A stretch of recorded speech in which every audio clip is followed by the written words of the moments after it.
Okay, Matthew, I think you should be able to hear me. Yes, I'm hearing you well in Zoom. Great. Okay, terrific. All right. Thank you so much. Thanks a lot.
Sam, you're ready? Good morning, everyone. Thank you for being here today. I'm going to call to order our regular Board of Supervisors meeting for February 24th, 2026. And we're going to start with a moment of silence, and I'll turn it over to Supervisor Owen.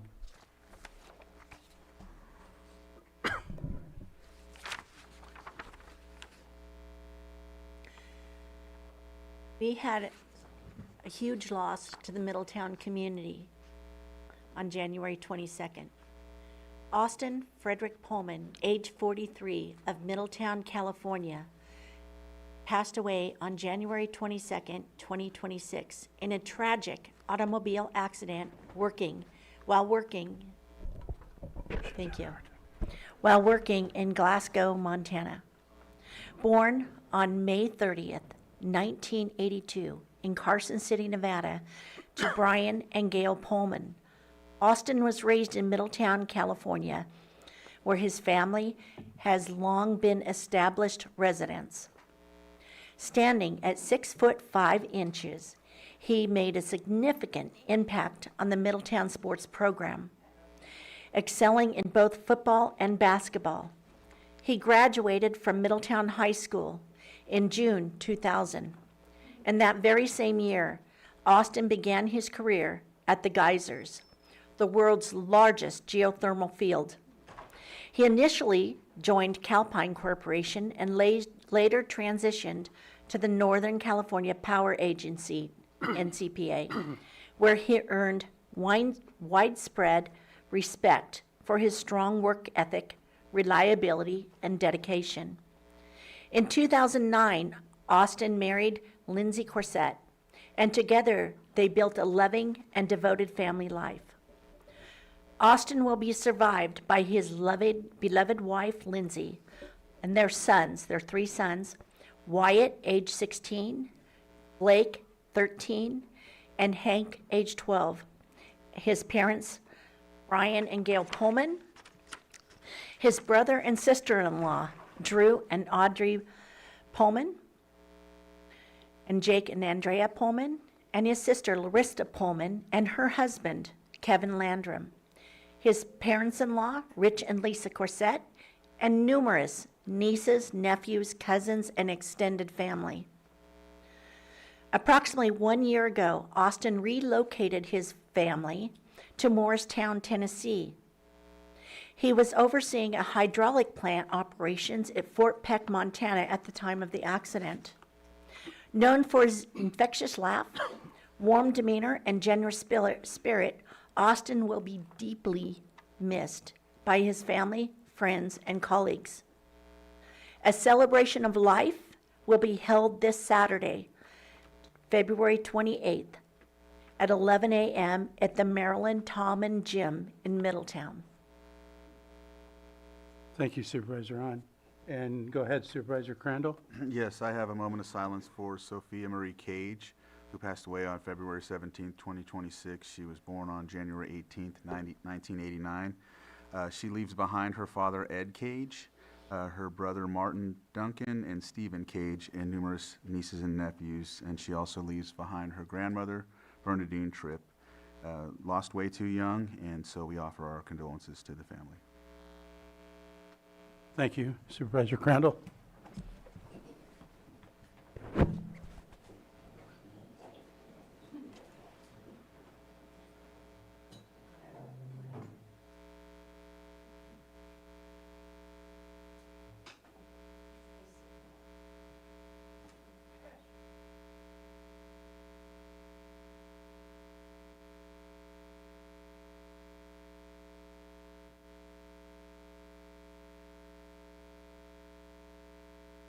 Thank you. Would the FFA please lead us in the Pledge of Allegiance? Ready? Again? I pledge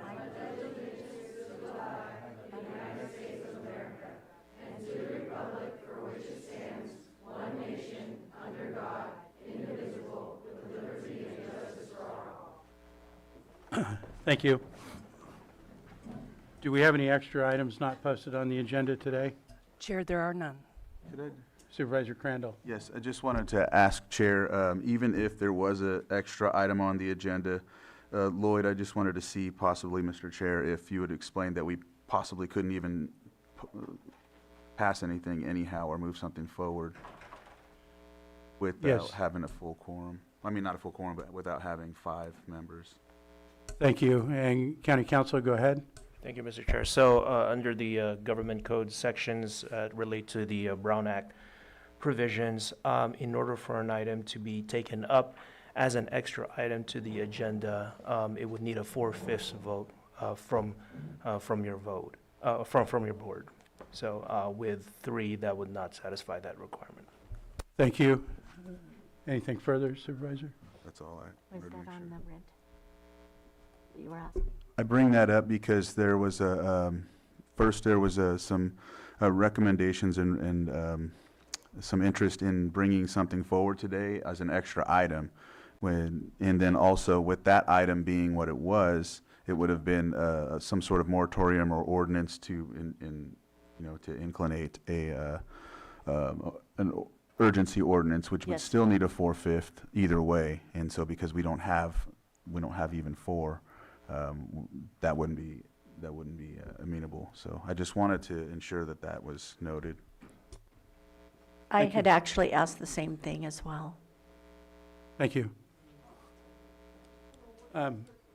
We'll move on to the consent agenda.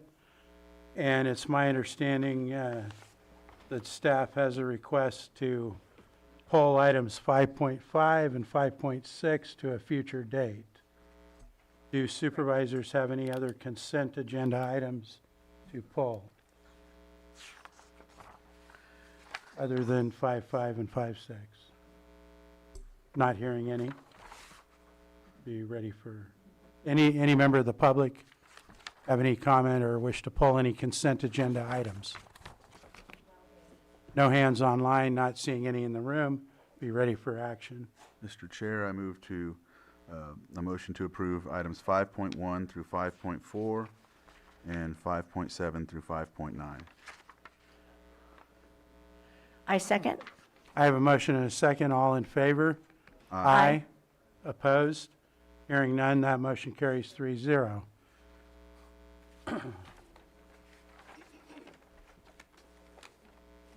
Next, I'm going to move on to our timed items, and we'll start with our 902 item, which is public comment. First, I know we have a lot of folks here today. I'd like to see a show of hands on how many people in the room expect to or plan to make public comment today. So I'm counting about 8 in the room. Johanna, any online for the same question? So it's about 10? Okay. 2? No, I mean 10 total. Okay. So with that, we'll go ahead and start our public comment, and we'll start first today online. And if you could state your name for the record, we'll unmute you and you'll have 3 minutes. iPhone 10, go ahead.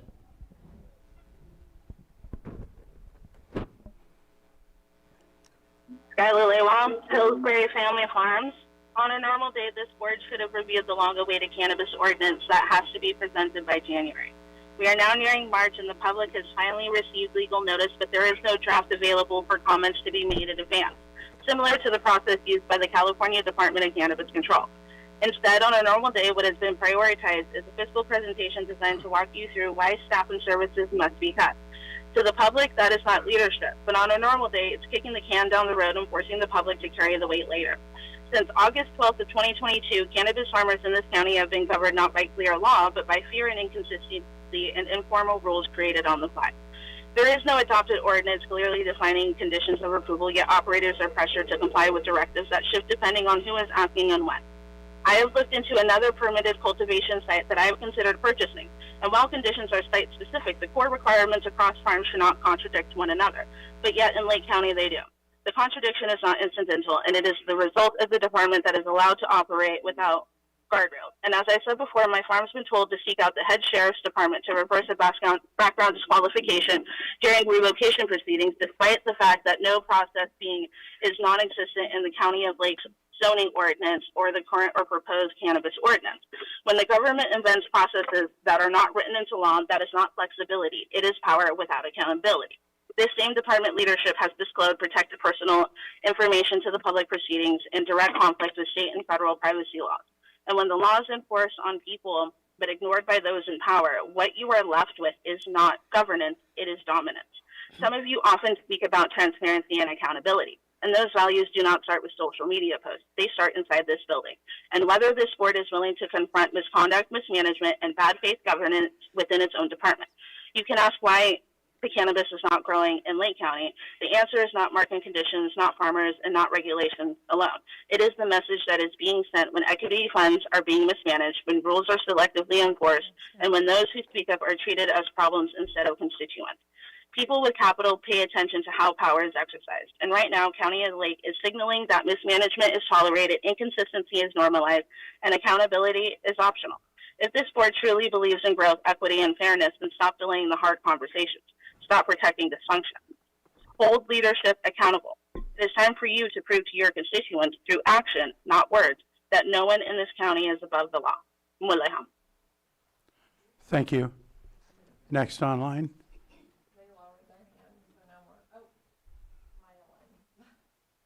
Online, we'll unmute you. Go ahead and state your name for the record, and you'll have 3 minutes.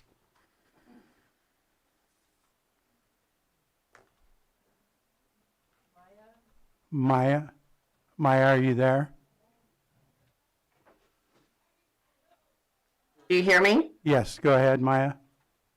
Okay, hi. Good morning. My name is Maya Lynn, and I'm a resident of Lake County. I'm speaking to urge you to adopt a rent stabilization ordinance and to implement a retroactive moratorium to January 1st, 2026 for mobile home parks in Lake County, because too many residents are already relying on their family members just to afford their space rent. Predatory home park owners are abusing its mobile home owners. Mobile homes that we all know are not mobile. Mobile home owners are in a uniquely vulnerable position. We own our homes, but we rent the land beneath them. When space rents increase sharply, we cannot simply relocate. That's unfeasible. That leaves residents with very few options when rents rise beyond what their fixed incomes can support. Many people living in our mobile home parks are seniors, disabled residents, and working families waiting on you in the hospital and in the restaurants. They live on Social Security disability benefits or modest income wages. Aging members of our society become invisible to most folks, whether we are standing right beside you in the grocery store or standing right in front of you, staring you in the face and asking you for help. We feel unseen and unheard and dismissed. When rent increases by hundreds of dollars a month, when housing abuse becomes apparent, and many are having to turn to their children, their grandchildren, their siblings across the country, asking them for help to cover their rent. Families who are struggling with their own mortgages, groceries, gas, and childcare, stretching their budgets even further to prevent their loved ones from losing their homes. This isn't sustainable living. It creates financial strain across generations. We should not be forcing families into crisis mode just to keep someone housed in a home they already own and to line the pockets of corporate executives. Rent or mobile home, mom and pop pockets. I mean, take care of your people. Rent stabilization for mobile home parks would not eliminate rent increases. It would simply set reasonable, predictable limits, as you know, so that families can plan ahead. It would protect vulnerable homeowners while still allowing park owners a fair return. Mobile home parks are one of the last forms of nationally affordable housing in your county. Without reasonable protections, we risk destabilizing entire families, not just individual residents. I respectfully ask you to adopt a rent stabilization ordinance and to implement a moratorium on increases retroactive to January 1, 2026. Protect vulnerable families, protect citizens, seniors, and preserve affordable housing in your community. Thank you for your time and consideration.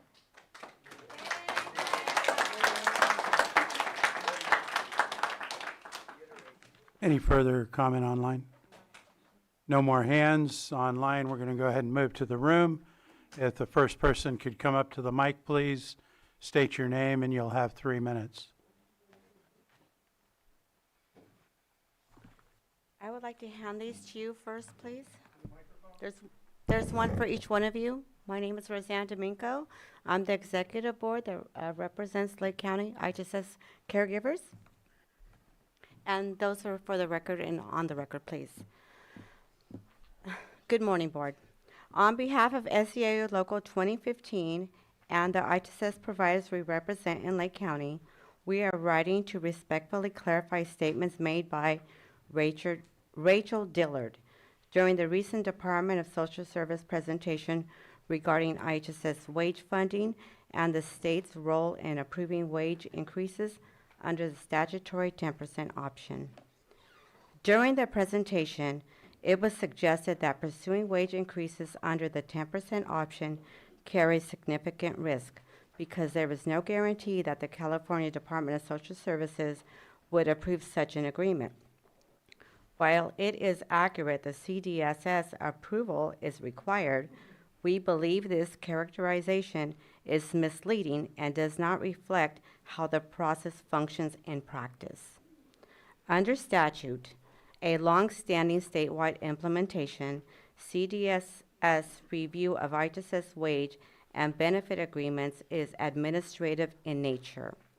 When a county negotiates a wage increase through a valid memorandum of understanding, MOU, remains within the statutory parameters of the 10% option and certifies its required share of funding, CDSS approval has historically been granted. To our knowledge, there are no documented examples of complaints that IHSS wage agreements negotiated under the 10% option being denied state participation. This understanding is reflected in statewide guidance and analysis produced by county and IHSS public authority stakeholders.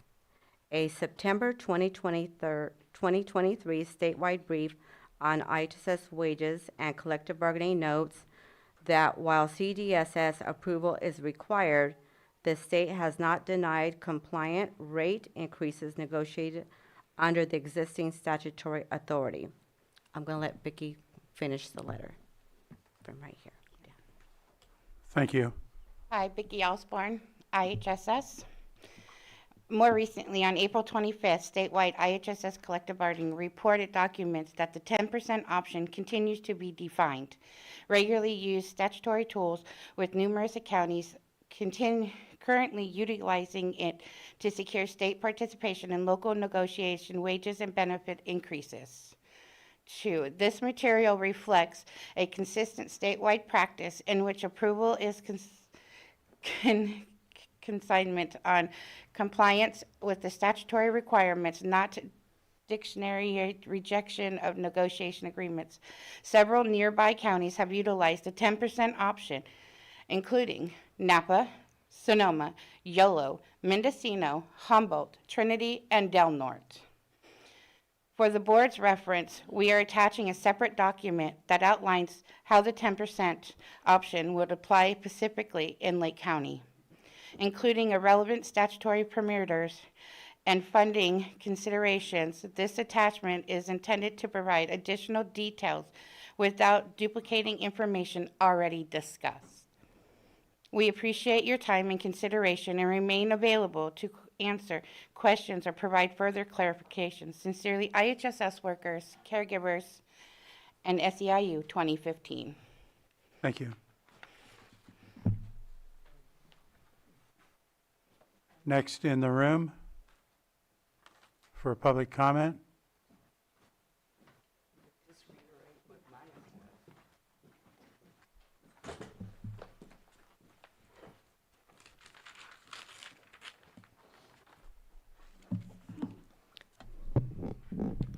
Hello, my name is Hillary Mosier.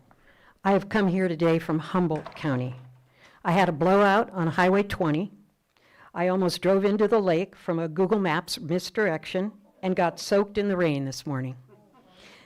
All to come here to talk with you. I am the volunteer regional manager for the Golden State Manufactured Homeowners League. It's a nonprofit organization that is dedicated to developing and protecting the rights of those living in mobile home parks. I am considered the statewide expert on rent stabilization ordinances. Did you know that Lake County has 150 mobile home parks? That is more per capita than any other county in the state. Mobile homes represent at least 25% of all affordable housing in this county. You are under a state mandate to increase affordable housing. But if for every 1 unit you build, 50 mobile homes, the rents increase, you've not met your mandate, you are sinking below it. I have information about other communities enacting a temporary moratorium on fee increases in parks here for you.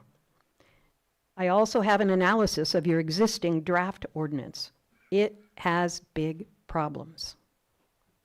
I have emailed all of you with a suggested rent stabilization ordinance that has no loopholes and follows all state statutes. We are asking that you please place this important issue on your upcoming board meeting, the next one, to avoid further erosion. Some of it's already going to take place on March 1st. An illegal pass-through is going to cause hundreds of people to have to pay $60 more on their rent for the next 10 years. We are mobilizing to try to get attorneys to handle this illegal pass-through, but that could take years. You have the power and the ability, and you've been elected to help protect your constituents, not to protect multi-billionaire corporations that are they're affecting your local economy. They're not investing in the local community. They're not members of your Chamber of Commerce. They're not members of any of your service organizations. They're not donating to any of the causes that exist in Lake County. They take the money and run. It's your responsibility, please, to put this important issue on the agenda and take action now, as over 100 other communities in the state of California have done, to protect your residents, your low-income residents, and preserve this important source of affordable housing. Thank you. Thank you. Have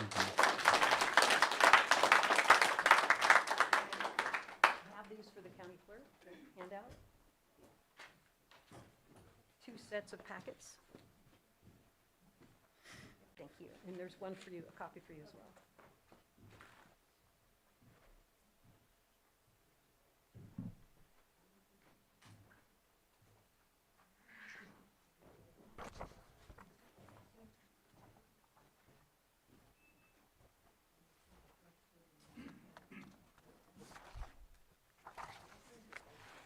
Go ahead. Rachel Dillman Parsons, Lake County Social Services Director. I appreciate the clarifications from IHSS and SEIU today. I will say we have issued last best final, and we are currently still in negotiations and are simply awaiting a response from SEIU to our last best final. And we did assess the 10% option. It's simply unaffordable. So whether or not CDSS would approve it is somewhat irrelevant. That is pretty much all I have to say. Yeah. Thank you. Thank you. Next in the room.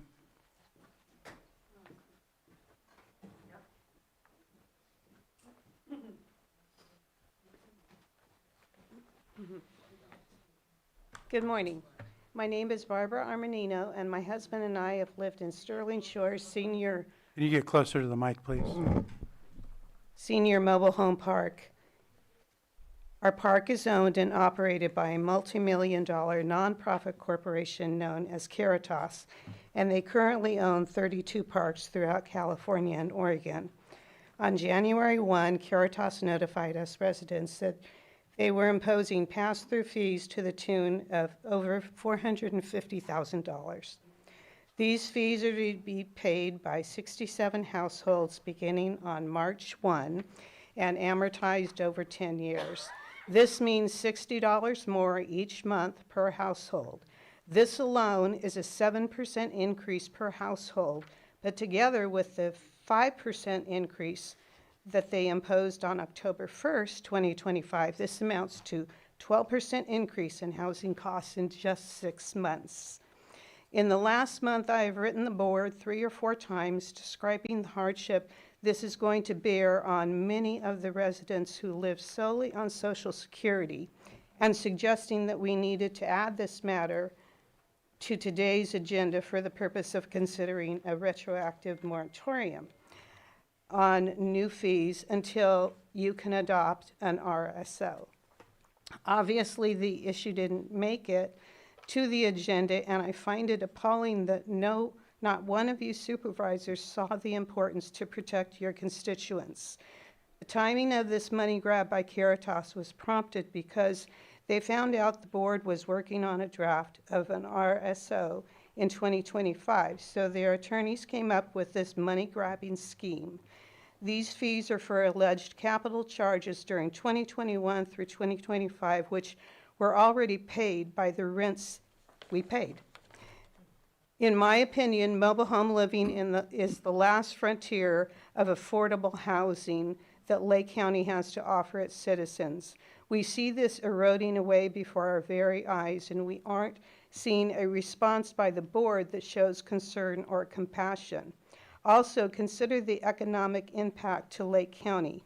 Caritas will take this money and spend it anywhere but Lake County. Without a temporary moratorium, there currently is no protection afforded to mobile home owners from being ripped off by park owners. Finally, I just want to remind you that you hold your positions because of us. We've elected you to office, and you work for us. It is your job to protect mobile home owners, whether they are seniors or young, struggling families, and I implore you to do the right thing and impose a retroactive temporary moratorium. Thank you. Thank you. Oh, I made it. 3 seconds.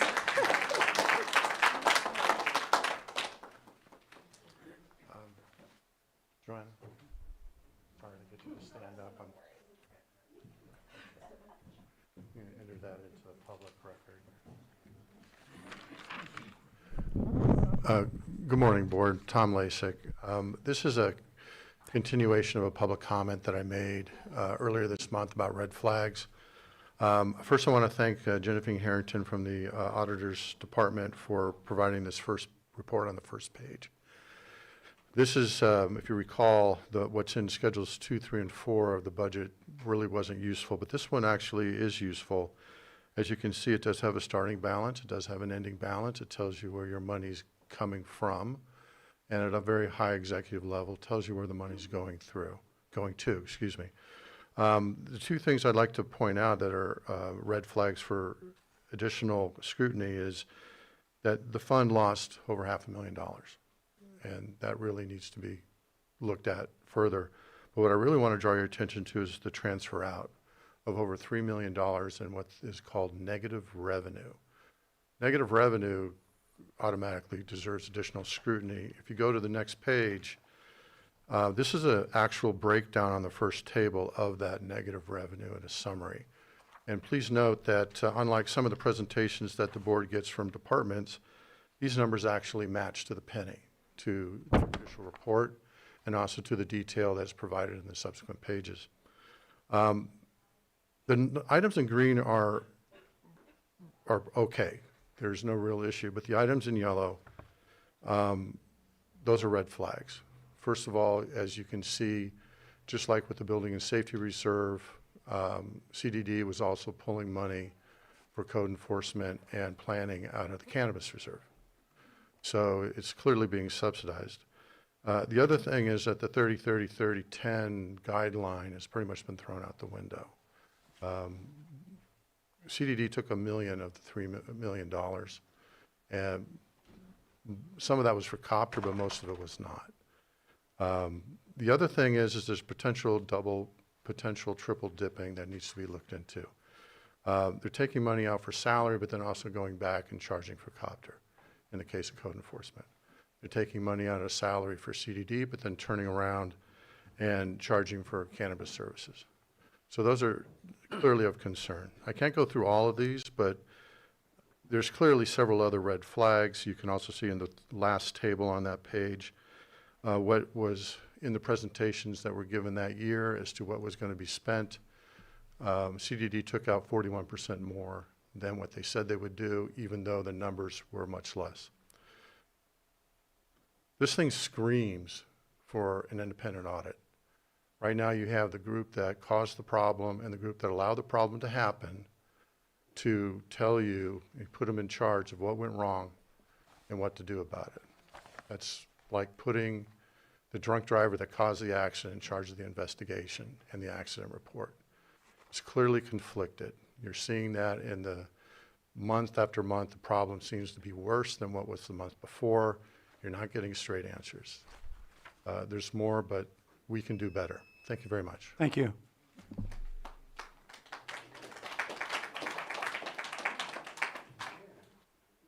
Next in the room.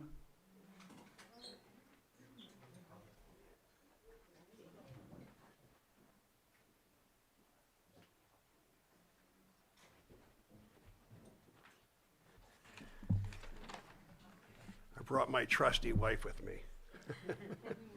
Hi, I'm Stephen Zerker, and this is my wife, Melody Zerker, and we both live in Sterling Shores, the mobile home park.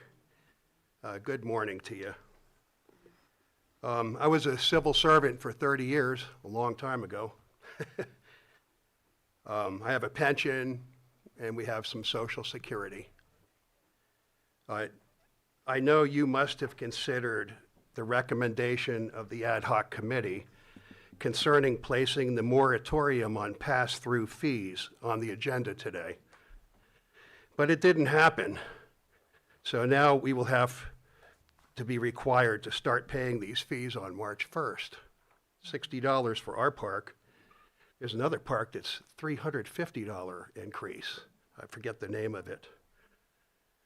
I want to remind you that the Consumer Price Index for 2025 was 2.7%. That's the approximate increase of our fixed incomes, approximately, for the year.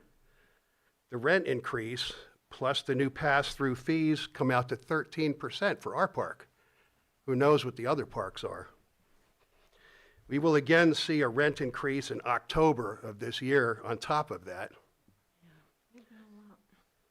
Will there also be new pass-through fees coming up in the future that we don't know about? This is open-ended. Melody and I are asking you to close the loophole on this for us, for all the seniors. Please place this issue of a moratorium retroactive to January 1st on your next meeting agenda, as well as the RSO that would protect us, it would help us, your constituents. And God bless you, all of you, in your decision. Thank you. Thank you. Thank you. Thank you.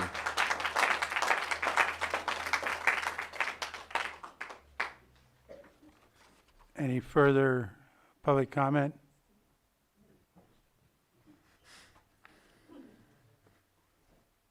You folks have already spoke, so we're going to have to not have you speak right now. Is there anyone else in the room?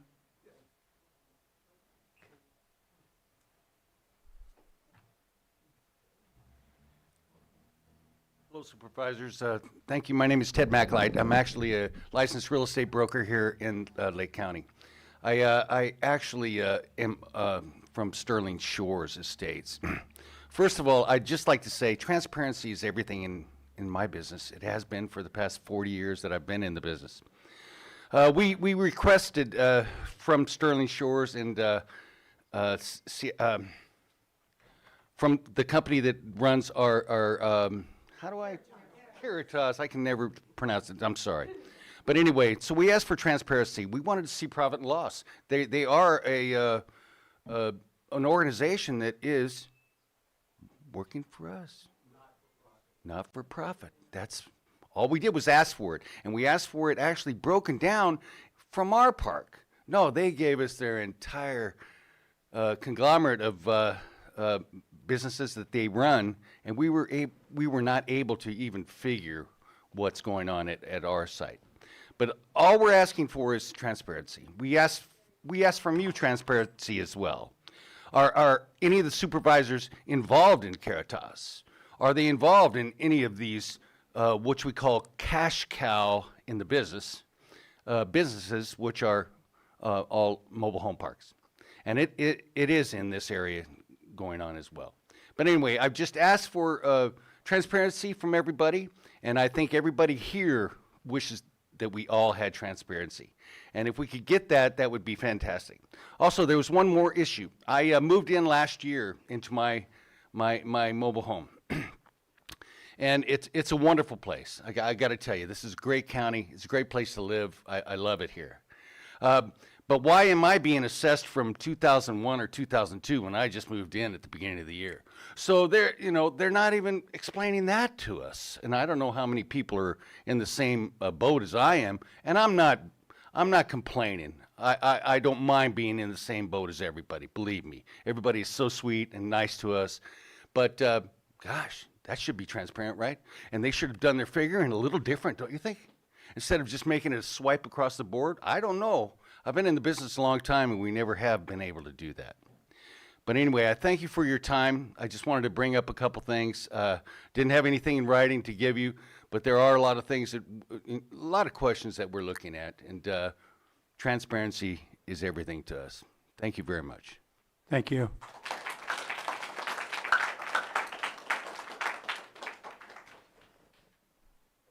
Anyone else in the room?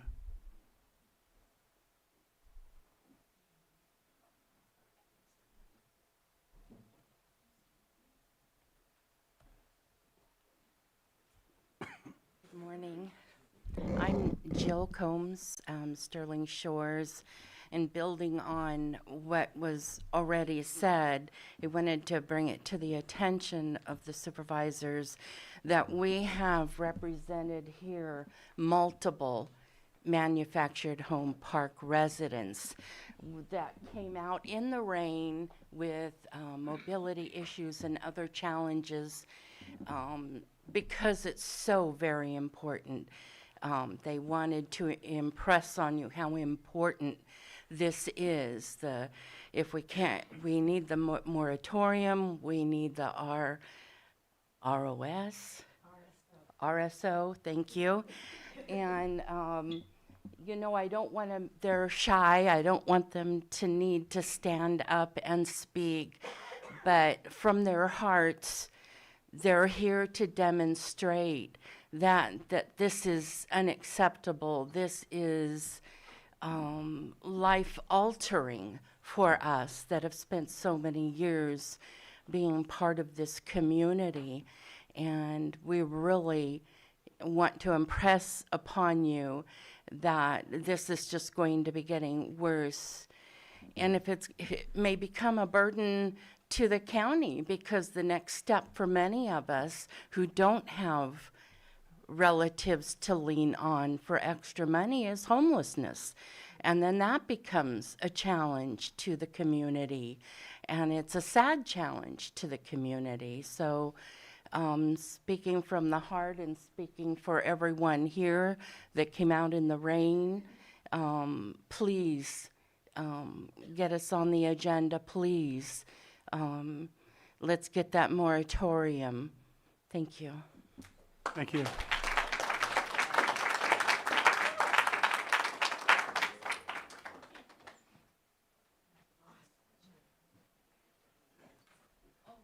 Sir, do you want to speak?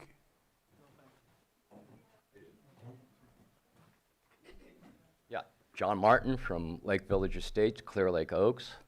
And senior citizens' lives matter. And it's about time you guys get off your butts and do something about it. I mean, these billionaires are ruining our lives. And we need it stopped. This greed, it's total greed. And we need to help. And you're the ones that can help us. So that's all I got to say right now. Thank you. Thank you.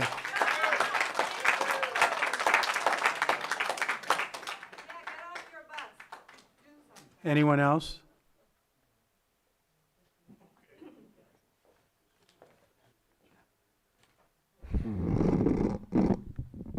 How's that? So, and I had a lot of things I thought I wanted to say. It looks like. Can you state your name, sir, please? Pardon me? Your name, sir, Oh, please. sorry. My name is Richard Schmidt. I did have that wrote down. I've been a resident of this county for most of my life. I'm a Lake County Poet Laureate Emeritus. I've taught writing classes in each of the 5 districts of our county. One of the things I've taught in those classes has been, if the story doesn't come to you, back off, take a break, think about what you're trying to say, look it over, give yourself some time to think it through. That's all I'm asking from you. Declare a moratorium before it's too late. Thank you. Thank you.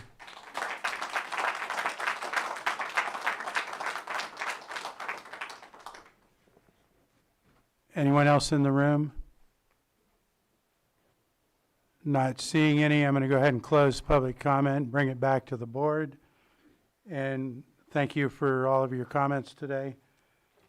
They are noted, but we're going to move on to our 903 6.2 item, Pet of the Week.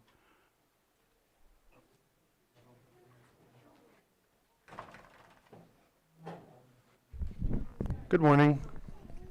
I'm Officer Palau with Lake County Animal Control, and today we have Ryder with us.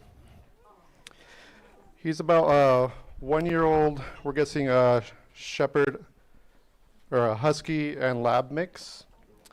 He is very friendly. We've had him for about 2 months, and he is still available for free if somebody is interested in adopting him. If you guys would like to come take a look at him or any other animals at our shelter, you guys could come down to 4949 Hellbush Drive in Lakeport, or give us a call at 707-263-0278. And again, this is Ryder, about a 1-year-old husky lab mix, and he's still free if anybody is interested. Thank you.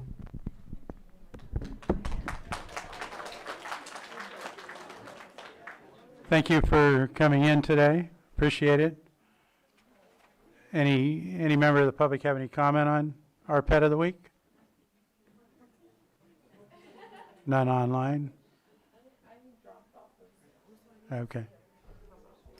We need a break. We take a 5-minute break. We have some technical difficulties.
I'm going to call our meeting back to order, and we're going to move on to our 6.3, 905 item, which is presentation of proclamation recognizing the week of February 21st through 28, 2026 as National Future Farmers of America Week. And Supervisor Owen is going to handle this. And anyone here for the proclamation, please come up here with Supervisor Owen. You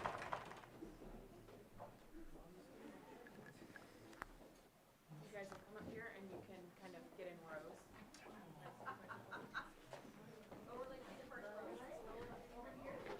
Yeah, lower lake on the first row, upper lake on the top row.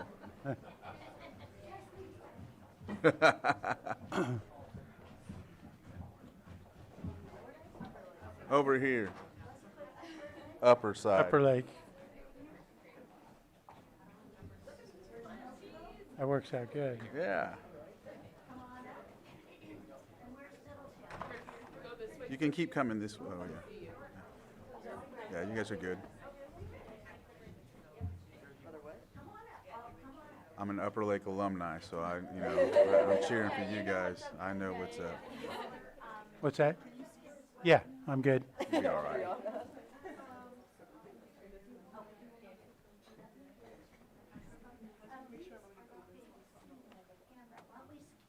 Come over here, guys.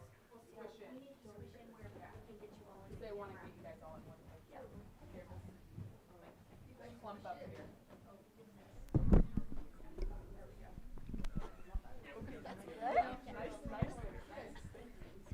Rebecca. Yeah. Go around and get in front right here, so they could be one group, right? Sneak right past you. Okay. We wanted to have them stay up here, but just stay up here where we got you guys. Okay, do they need to move down a And little then bit? they squish over. We do this every time. Scoot over, guys. One group picture. Yeah, there we go. Squeeze, like you like each other. Come on, upper lip, or lower lip, get squish behind.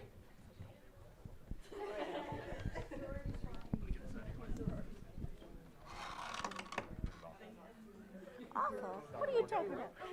Here, can you raise it?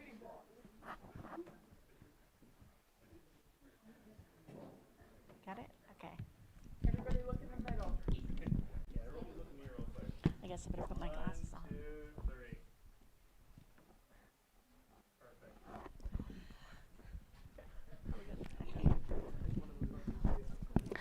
Board of Supervisors, County of Lake, State of California, proclamation recognizing the week of February 21st through the 28th, 2026 as National Future Farmers of America Week.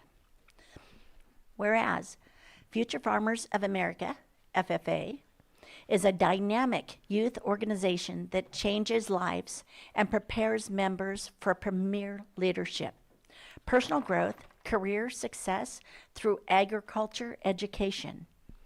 And whereas FFA develops members' potential and helps them discover their talents through hands-on experience, which gives members the tools to achieve real-world success. And whereas members are future farmer clinic chemists, veterinarians, government officials, entrepreneurs, bankers, international business leaders, and teachers, and among other fields. And whereas the FFA has 1,042,245 student members in 9,407 chapters in all 50 states, the Commonwealth of Puerto Rico, and the United States Virgin Islands. And whereas more than 13,000 FFA advisors and agriculture education teachers deliver an integrated model of agriculture education, providing students with an innovative and cutting-edge education. And whereas FFA members develop the necessary career readiness skills to continue their education in college or to enter the workforce immediately. And whereas Lake County FFA chapters, Upper Lake FFA, Kelseyville FFA, Lower Lake FFA, and Middletown FFA play a vital role in connecting agriculture education to a local community by fostering partnerships and local producers, participating in civic and service activities, and strengthening the future of Lake County agriculture economy. And whereas FFA members exemplify the motto, learning to do, doing to learn, earning to live, living to serve, by embracing challenges and working toward meaningful conversations and educational efforts. Now, therefore, to be it resolved, the Lake County Board of Supervisors recognizes the important role of the National FFA organization in developing the next generation of globally conscious leaders who will change the world, and designate the week of February 21st through the 28th, 2026 as National Future Farmers of America Week, passed and adopted this 24th day of February 2026 for the chair to sign. Who do I give this to? Awesome. So thank you guys. It's my pleasure to bring all 4 of our Lake County FFA chapters here. So we have students from Upper Lake FFA, Lower Lake FFA, Middletown FFA, and Kelseyville FFA here present with us today. I'm Rebecca Harper, the Executive Director for Lake County Farm Bureau. Our Membership and Outreach Coordinator, Serena, is also here. Serena and I were both our chapter FFA presidents at one time and served on a Mendo Lake section officer team with each other. So with that being said, I would like to turn it over to the students to introduce themselves and share about FFA if they would like to. We'll start over here on this end. Frederick, if you'd like to introduce yourself.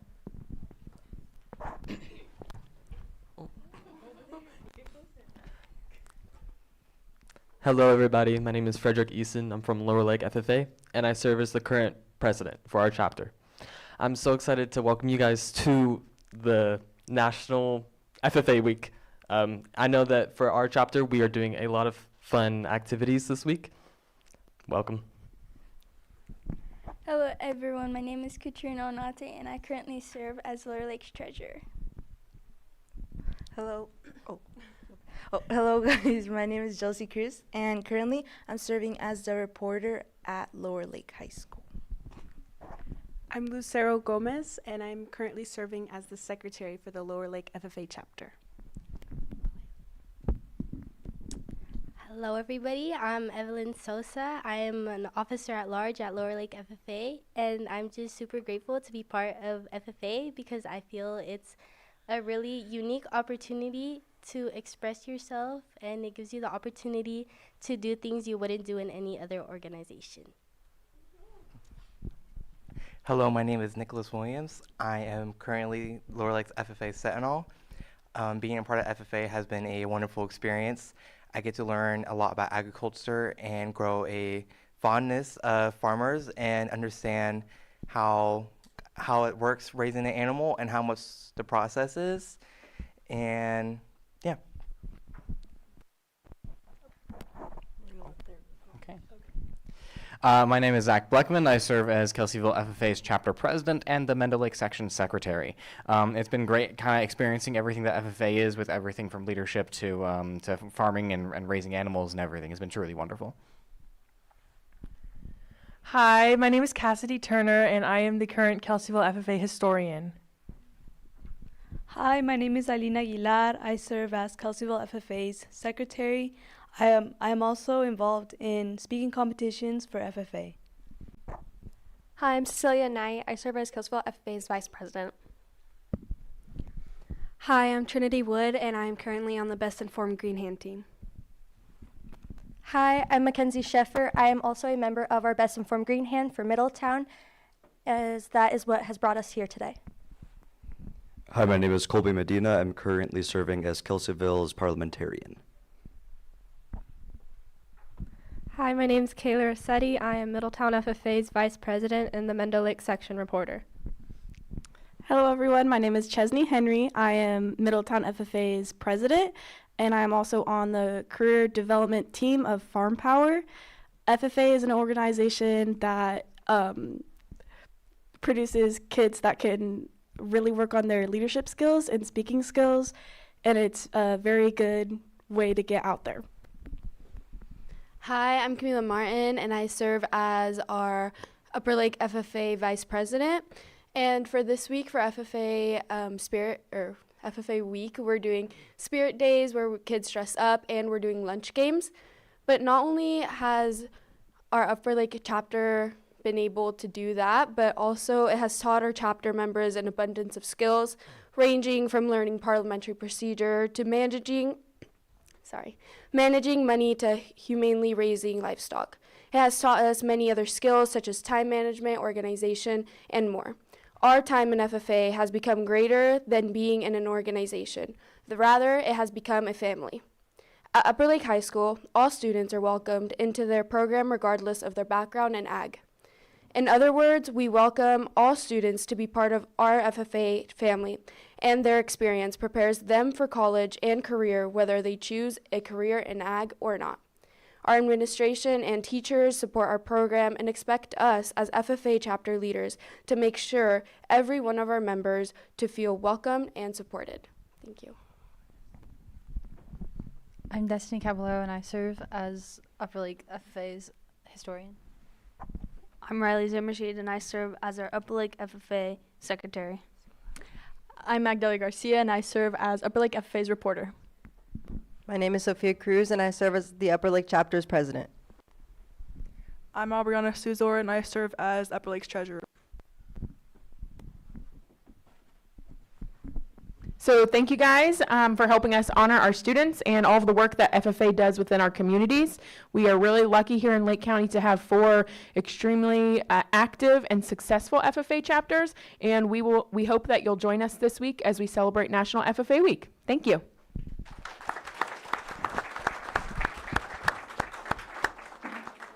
Thank you. Anything from board members? Go ahead, Supervisor Crandall. Yes, thank you all for doing the work you do. Each year we conduct this proclamation and this week, and just see so much good work that comes out of what you do, and then just to see a lot of the kids that do FFA when they grow into college and do all of this other life challenges, they always are successful. So I like seeing you all be part of this. I heard someone say they're a parliamentarian. That's an important role there. At times, in boards and different town halls that we have, it's a very important job. People don't really think about it. So I just like saying that every now and again. But anyhow, thanks again, and keep doing the good work you're doing. And thank you for coming in.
Do we have any members of the public that wish to speak on this item? Not seeing any, none online? No hands. We'll go ahead and close that and bring it back to the board. Thank you, Supervisor Owen, for handling that. And we're going to move on to our 6.4915 item, which is consideration of a request to close health services offices all day on April 9th, 2026, August 13th, 2026, and October 15th, 2026 for essential all-staff training. And we have our Deputy Director, Lisa Farraco, here from Health Services, who will present this item.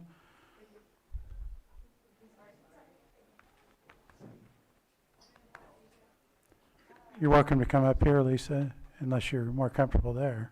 Oh, no, I'm going to be nervous the whole way through, so. Okay.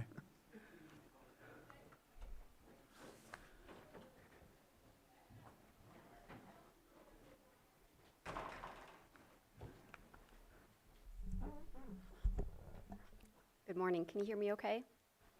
Yeah. My name is Lisa Farraco. I'm Deputy Health Services Director and former Future Farmer of America.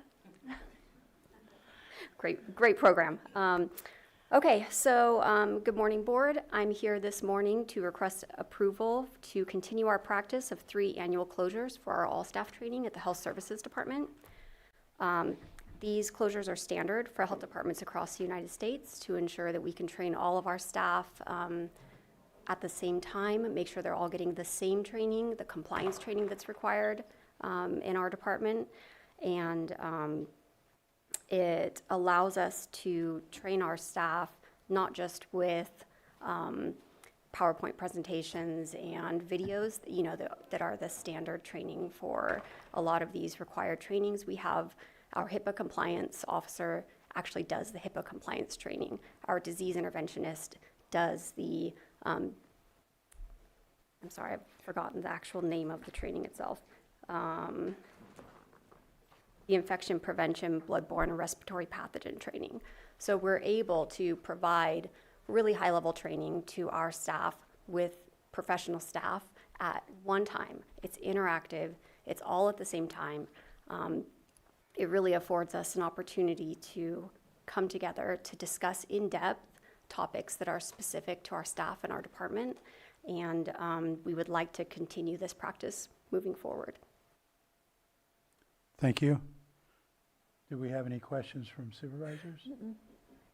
No, my only comment or question would be, I'm assuming that once, if this is approved, then you would start, or there would be some kind of public notice so the public would know well in advance that they're not going to be able to come in, get permits, or Absolutely. conduct any business? Okay. Yes, absolutely. We post our office closures a week in advance. We also post our closures on social media. We also reach out to our partners, the hospitals, the mortuary, to make sure that they know we're going to have a closure and there won't be anybody on site to assist them. Our management staff and our director are all available on call if needed. And if there was a situation where somebody absolutely needed to get into the office to do something, we could accommodate that. Okay, great. Do we have any members of the public who wish to speak on this item in the room? Not seeing any hands online? No hands online. I'll bring it back to the board for any further comments or action. I'd like to offer the approval to close the health services offices all day on April 9th, August 13th, October 15th for essential staff training. I have a motion. I'll second. I have a motion and a second. All in favor say aye. Aye. Aye. Opposed? Hearing none, that motion carries 3-0. Thank you for coming in today, Lisa. Thank you very much for your time. Thank you, Lisa. Next, we're going to move on to our 6.5 9:30 item. Thank you, Rebecca. Thank you. Thank you. Thank you. Thank you. And our 9:30 item is consideration of a presentation giving an update on the Lake County Resilience Hub Work Group of the American Red Cross Community Adaptation Program, and presented by our Administrative Office and also Red Cross here. Terry, are you going to be starting this, or? I will. I need to get the presentation.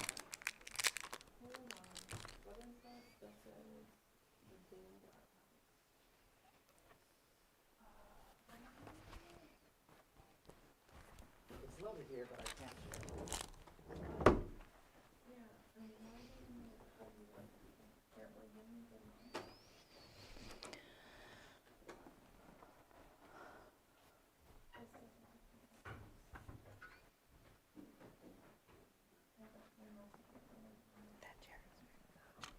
That chair is very low.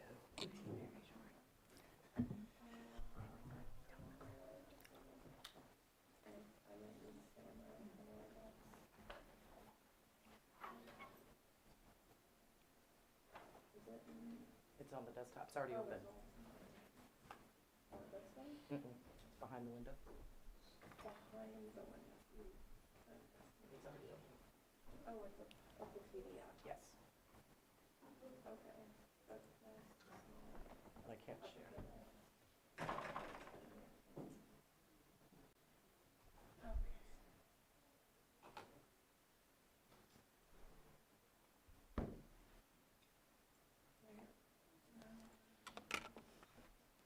There it is.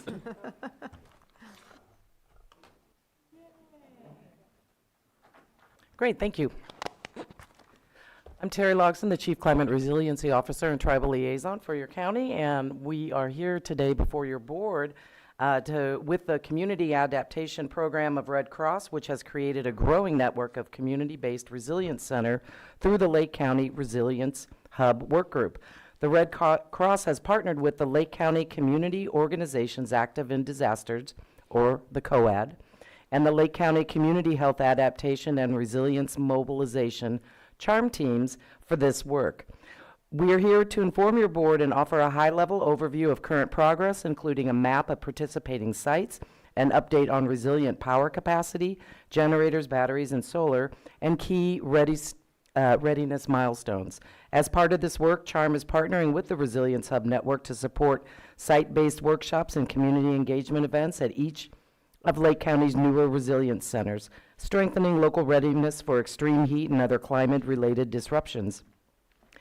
Pastor Shannon Kimbaloth here from Red Cross and Susan Palaconis with Tracking California will highlight the training outcomes to date, including CPR first aid participation and instructor development, FEMA, and other preparedness courses completed, and ongoing efforts to strengthen consistent activation criteria, communication readiness, and coordinated service delivery during disruptions such as extreme heat and PSPS, or public power safety shutoffs. So I will turn it over to Pastor Shannon. Great, thank you. Thanks for having us to share a little bit about the Resilience Hub Work Group today.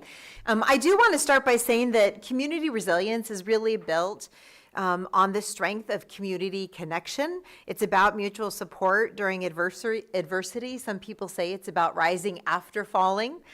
We know that work very well in Lake County. So to that point, I do want to say it's really not about the Red Cross, although I do facilitate the Resilience Hub Work Group. And that group has, as Terry said, really increased over the last 3 years. So the first time that we presented was almost 3 years ago, in August, I think, 2023. The thing that holds all of the sites together is our communication and coordination. It is not about every site being the same. So each of the centers that is in the Resilience Hub Work Group continue to be independent. They are their own. They operate with their own rules, but what they agree to do is to collaborate with the group and to support one another. So I'll talk a little bit about how that looks as we go on. This map that you have before you is a draft. It is the first stages of how to see where the sites are. As you can see, every community in the county is not covered, but when you consider that there were 0 sites 3 years ago, and now we have sites pretty much surrounding the lake, including on Cobb and in Middletown, there are other sites that are not on this map, and I want to acknowledge that. first, and there are two reasons for that. The first is that even if someone is in the project, but they did not complete the form that said, yes, could include us on the map, they're not on the map. They had to complete that form to make it onto this map. Part of the reason for that is that this is a public presentation and goes into the public record, and not all of our sites are ready for everybody to know that they are part of this project because they are all in very different stages. The second is that there may be centers that consider themselves to be resilient centers, but because they're not coordinating or collaborating with others, they're not part of the project. And this is really trying to show the collaboration of the different centers around the lake. Now, what you are looking at right now is just a PDF because we weren't sure we'd be able to share the live map. So I took a couple screenshots of what you can do with the map once we officially share it with you. So this next slide shows, for example, that if you click on any of the centers, it will tell you about that center. It will tell you where they are in terms of their progress, their readiness to have to welcome people into the Resilient Center. It will tell you what kind of power they have. It will tell you what kind of pet policy they have, all of those types of things. But I started with Scotts Valley. One of the reasons that I chose that as the first window is that I wanted to point out that they're in the project, but they don't have property, right? But last week, for example, Nazba had to leave, unfortunately. So last week, for example, when we had the severe cold snap come through in Big Valley, which is also not on the map, when they did a soft open of their Resilient Center, Scotts Valley helped to staff it for one shift of the work. So different sites provide different things to the project overall. And as we go forward, we're going to add additional layers. So the next layer to come on, as an example, will be adding sites that resource the resilient centers. And that would include, for example, NCO, which brought food and water when Big Valley opened last week. So go ahead to the next slide. I wanted to show you this next one because it is a center that is open. So this one happens to be in Lakeport, just not even a mile from us. And if you look, you'll see that they are ready to serve. If you ask them as a board of supervisors and said, hey, we really need a resilient center open at this time for this purpose, for this length of time, under these conditions, they would say yes, as it met with their policies and their warming center. So some sites like United Christian Parish, which you have up before you, has a pet policy of no pets inside. But when it's extreme heat, they have misters up in the tree and a shade, and they've got kennels that animals can be put in or can be kept on leash. So each of the sites has to have a pet policy in order to be part of the project because we know people will show up with pets, so they need to be prepared for what they're going to say. Overall, even if a site is ready to receive people as a resilient center, power is the next key measure. So the three categories that we measure in terms of resilient power are solar power, generator, and battery. And I've presented on that specific cadre to you before, so I'm not going to spend a lot of time on it now, but I do want to point out that those three measures of power are recorded on the resilience map. So if you're in the middle of a power outage, you know that you're looking for one of these three types of power, if they have solar or generator versus just a smaller battery.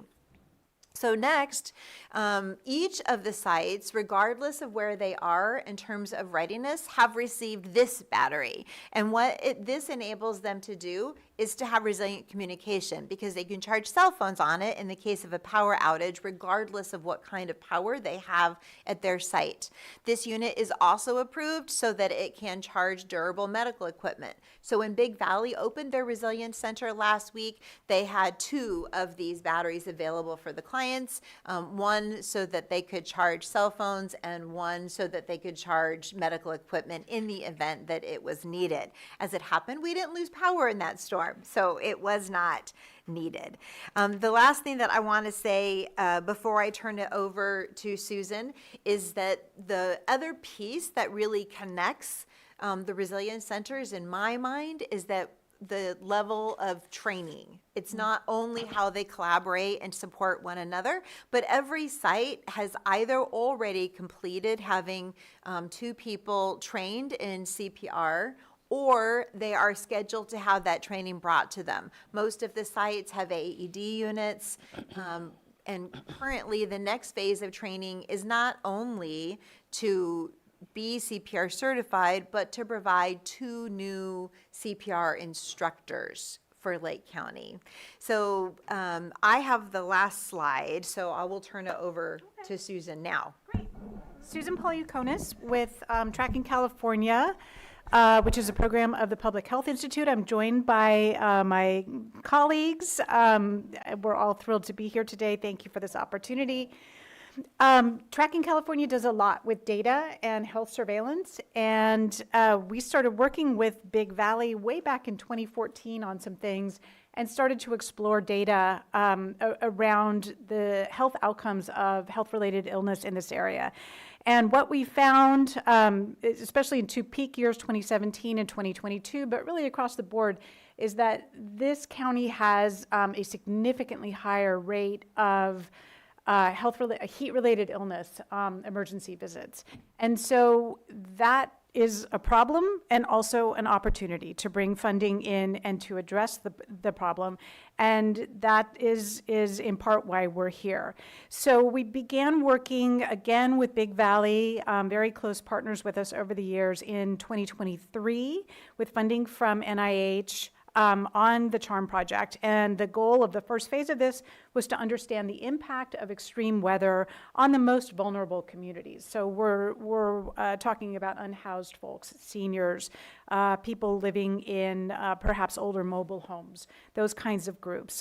So we did a lot of work there. And whoops, let's go back to there we go.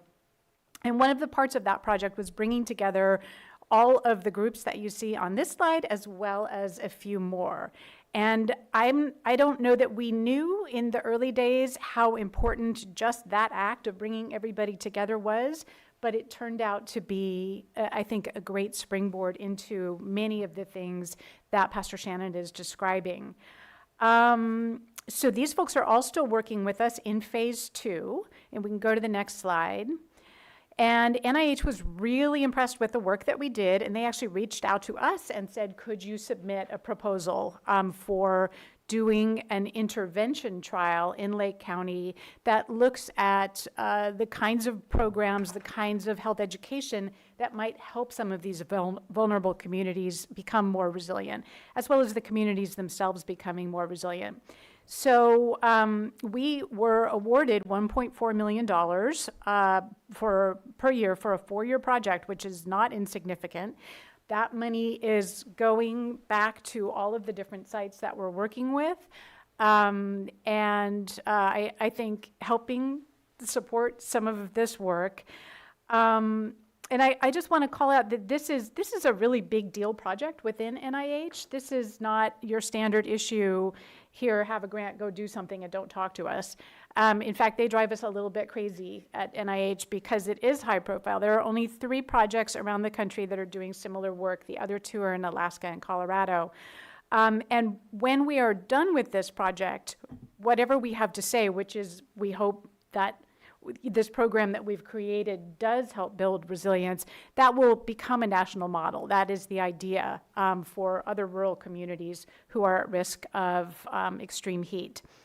And of course it turned off. So let's go to the next slide. So this is our approach. Within Tracking California with all of our community engaged research, but I think this approach of really building trust, of really working on collaboration, coordination, partnership, I think has really been beneficial in this work and has, I think, driven some change. And I think the last slide is just a picture of where we're going. Yep. This is where we are. We are about to start our pilot project. That's what I wanted to say. We are working with 3 centers in the county currently for the pilot project. One is the new Big Valley Community Center. One is the Clear Lake Senior Center, and one is the Circle of Native Minds. And our plan had been to work with Circle as well as Big Oaks going forward for the full intervention. So we're also here to really support possibly the extension of those centers staying open. They're very important resources. So we are starting our pilot in 3 weeks, I think, and we will finish up in May, and then we will have more to say about what comes next. Okay, so the last slide that I wanted to share was a question that I thought might come up, and even if it didn't, I wanted you to ask, and that is, how can additional sites become part of the project and the Resilience Hub overall? And that is to become part of the Resilience Hub work group. So the Resilience Hub work group meets sometimes monthly, like we have met monthly over the last 6 months, I feel, but other times we might go 2 or 3 months without meeting. In addition to the specific work on the Resilience Hub, we are part of the overall COAD, Community Organizations Active in Disaster, and our next meeting is Friday, March 20th from 9:30 to 11:30. That is open to the public. I do not know the location of that meeting. So please reach out to me if you would like to be part of that and you have not received an invitation. And then the secondary piece to that is, if you have a community center that wants to be a part of the Resilience Hub work group, all you need to do, as Supervisor Rasmussen did just a couple days ago, is send me an email introducing me to them and them to me, and then we will set up a meeting with them to talk to them about what it would look like for their center. And that is our presentation. Any questions? Well, that was going to be my question. But anything from supervisors? I had actually spoke with Terry about that very same thing as well, to see if the people in Lower Lake, I noticed there was not a center in Lower Lake, to see if there's an area there that might be interested, and then in Hidden Valley as well. That's a pretty large community. So those two communities might Spring benefit. Valley also missing, but one of the things that I want to be clear on is that we don't choose the sites. They choose themselves, and they say they want to be part of the project. So whether, in Lower Lake, as an example, does the Brick Hall team have staffing to be able to run a center, or the Methodist Church? But there needs to be a core group that wants to be part of the project. We aren't... we're building capacity for those groups, but there has to be something there to start with. Sure. Okay, thank you. Yeah, in Spring Valley too. I mean, you didn't mention them because they're not your area, but that also is a missing site. Sure, thank you. Well, thank you for mentioning Spring Valley, because it is my area. But yeah, no, all the questions that I had were answered in the presentation. I was wondering, Circle of Native Minds, right here in Lakeport, okay, yeah, I was wondering. And I was wondering what made that a spot to be, like why was that place chosen? Was it because, maybe you'll explain it to me. Yeah, a couple different reasons. As with any of the sites, they were chosen because they wanted to be. I want to start with there as an emphasis, but also because they serve a particular population that needs assistance, that they wanted to increase their own capacity to serve. So that was one piece of it, and then another piece of it was that CHARM, which is the research part of this whole project, has a contract with the county, and that was one of the sites that the county chose. So in all of these sites, it is about that collaboration and partnership. Okay. Do you want to say something about that more than what okay, there we go. All right, thanks. Thank you. And just one question to make sure I understand correctly, of the 14 that are on this map, not all of those, they're all on there because they have some type of capacity to do something. Yes. But it doesn't necessarily mean that they can open as a full site today. Is that correct? That is correct. And when you look at the live map, which is what I wanted to share with you, but Terry was like, no, it has to be a static. When you look at the live map, you just click on each of them and it tells you where they are at. Okay. So you'll be able to see that. We expect to be able to release that full map by June 1st. That is you didn't ask that question, but I figure that's the next question. Yeah. Okay. Thank you. Anything further from board members? Not seeing any, I'll go ahead and open it up to the public. Do we have anyone in the room who would like to comment on this presentation? Not, yes, go ahead and come forward. State your name, you'll have 3 minutes. Good morning, Board. Good morning, Board Chair Rasmussen. Just a follow-on question. I noticed the map is great. Everything here is wonderful. I was wondering if it could be asked of the group if this could be on the parcel viewer for the county where our resiliency centers are located. It appears that it's in the Google Maps, which is great, but to be on the county website and to enhance the use of the parcel viewer, it might be a reasonable suggestion. Thank you. Thank you for that. I'm not sure that we'd be able to answer that question today, but We can look into it. But admin staff will take a look at that and see what the capacity is. And not before the map is actually released, which we Correct. anticipate being in June. Yeah, It would be premature to list it now. yes, yes. Hi, my name is Eliza Geverts. I work at Big Valley Rancheria as the Community Resilience Manager and had the opportunity to work with Pastor Shannon in terms of opening the warming center this past week. I've also spent 6 years as disaster program manager for Red Cross, so I've opened multiple shelters and just wanted to let you know what goes into the warming centers or any shelter overnight. You have cots and blankets. You want to make sure people have hot coffee or tea. You need dinner and breakfast the next morning. And hopefully you've got a whole lot of volunteers who are manning or personing the center, right?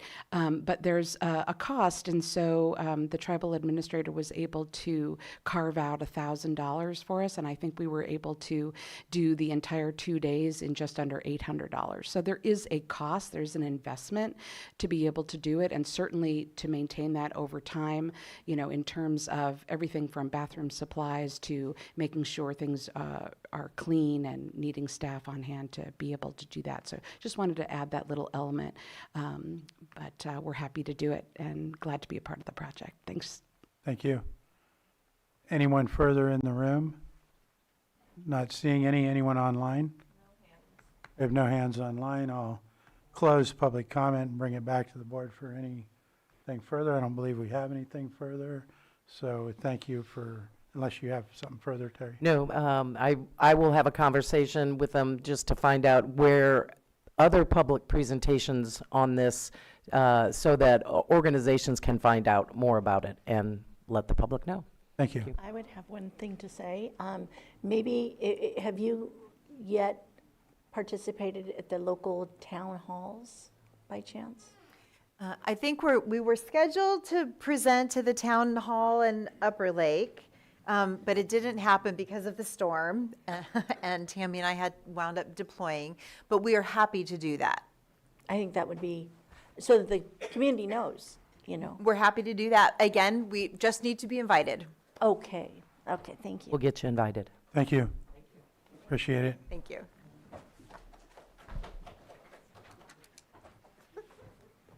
Next, we're going to move on to our 10 a.m. item, 6.6 on the agenda.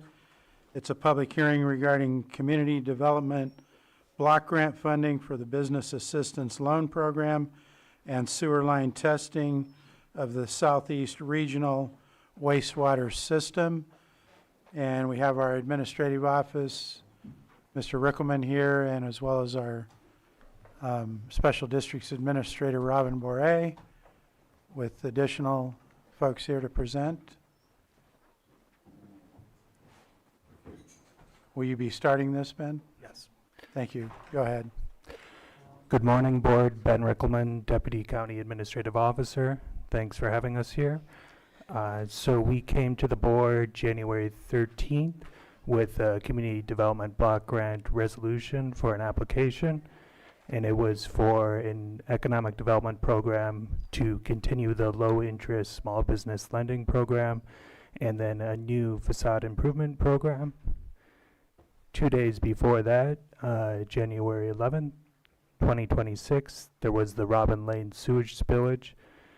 So there was discussions of modifying the CDPG application, and so that's why we're back here in front of the board.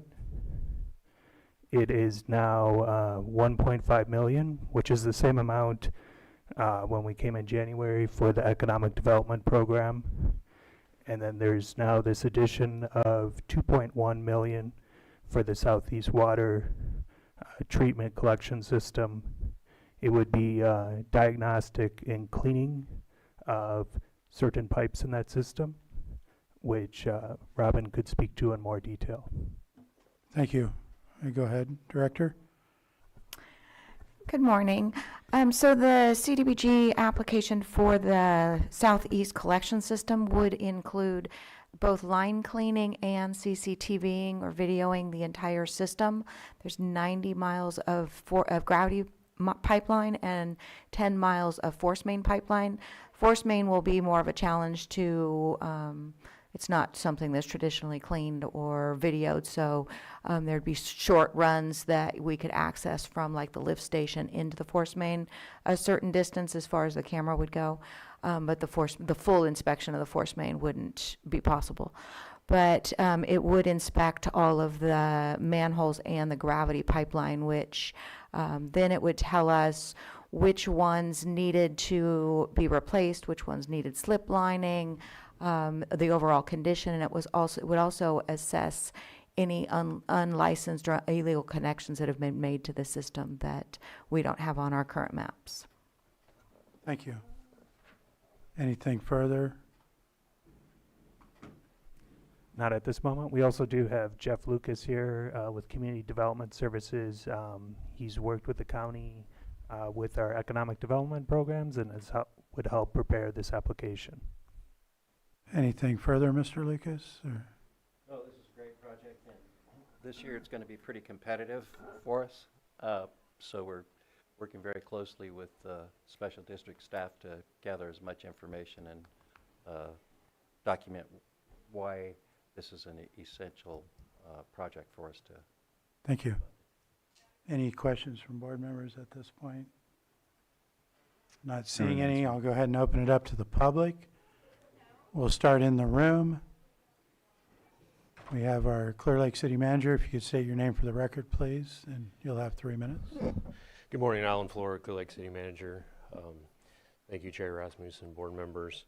Wasn't planning on speaking on this today, but since I'm here, well, I think we can all agree that the Southeast system needs a lot of help.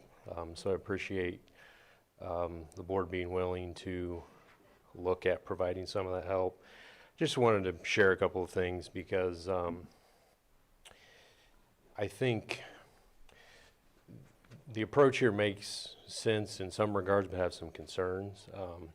In 2019, pretty much the entire system was CCTV'd. And my understanding is very little operation and maintenance efforts happened as a result of that. In fact, in 2024, there were a number of notices of violation issued on the Southeast system from the State Water Board. One of them is specifically related to this, or a number of them actually. Number 4, the enrollee does not have formalized standard operating procedures for training and operation and maintenance. The enrollee does not review CCTV footage after the initial inspection.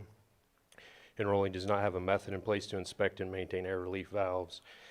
Enrollee does not have a computerized maintenance management system and relies on historical knowledge of problem areas.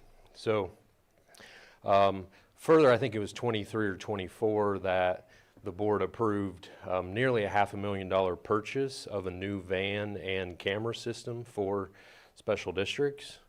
It certainly seems like that large investment should be able to be used for this type of work. While with the issues that we see in the system now, I certainly think if grant funding can be obtained to do this faster and provide a process for special districts to actually make maintenance efforts as a result of it, you know, I think that's something we could support, but I just want to let the board know that getting the camera footage itself is something that special districts has had for a number of years and hasn't acted upon, so I'd encourage you to make sure that this time that happens. Thank you. Thank you. Anyone else? Do you want to respond, Director? Yeah, so the CCTV that would be done with this program would automatically be uploaded into the system and identify by colors where problem areas are, helping us prioritize where projects need to be done. If we used our existing camera van that, since our CMOM has been here almost a year, he's got it up and operational. However, if he was going to camera the 90 plus miles of line, he would be doing nothing but cameraing the lines for the next probably 3 years. So it's a huge undertaking with such a large collection system. So this funding would allow us to basically get caught up on that and then start identifying our priority areas. Thank you. Supervisor Crandall. Ben, the 3.6, if it's awarded, is that like I don't want to say guarantee, but is that ideally what it's going to be? If there's anything less, is there going to be like a priority or a triage type of thought to how you'll spend it or how you'll address?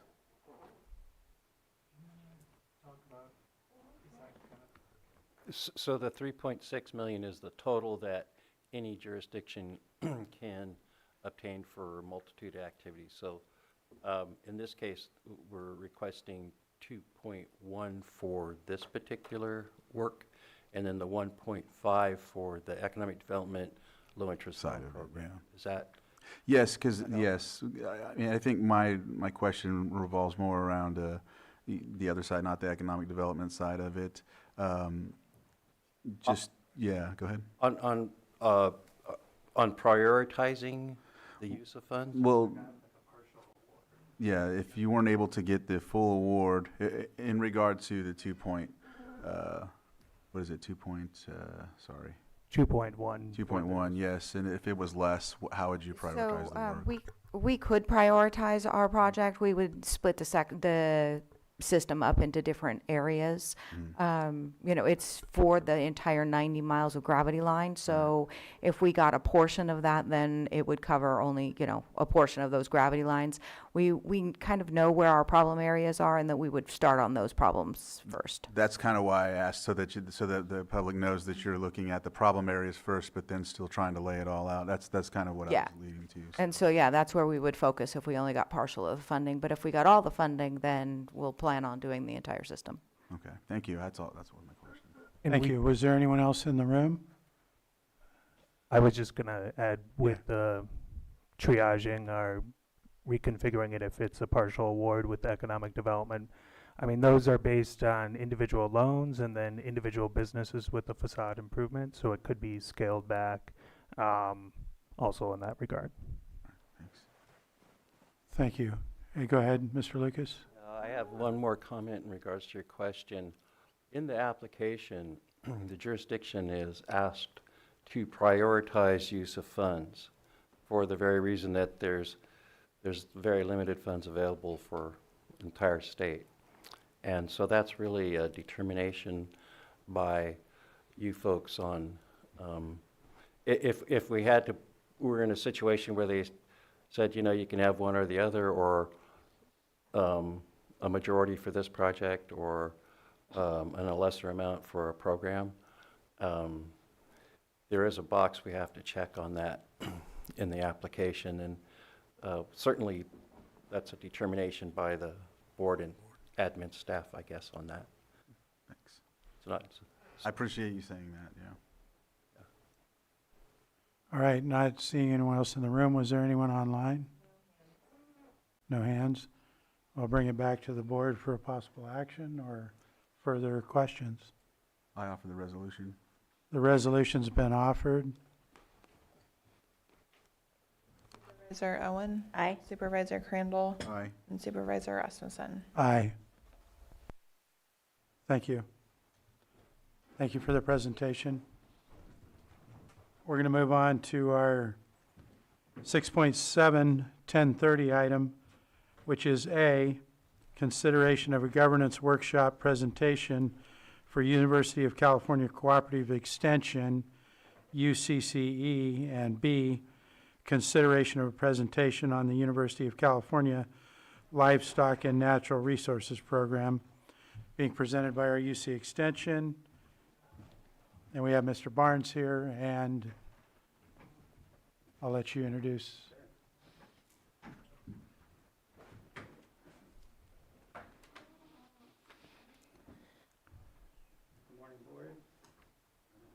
Good morning, board. I'm not sure. Yeah, there you go. Good morning, board. Thank you for your time. Matthew Barnes, Director of University of California Cooperative Extension. So item A this morning will be the governance report, and item B will be the introduction of our new livestock and natural resources advisor, Jenny Lane. I didn't catch her name.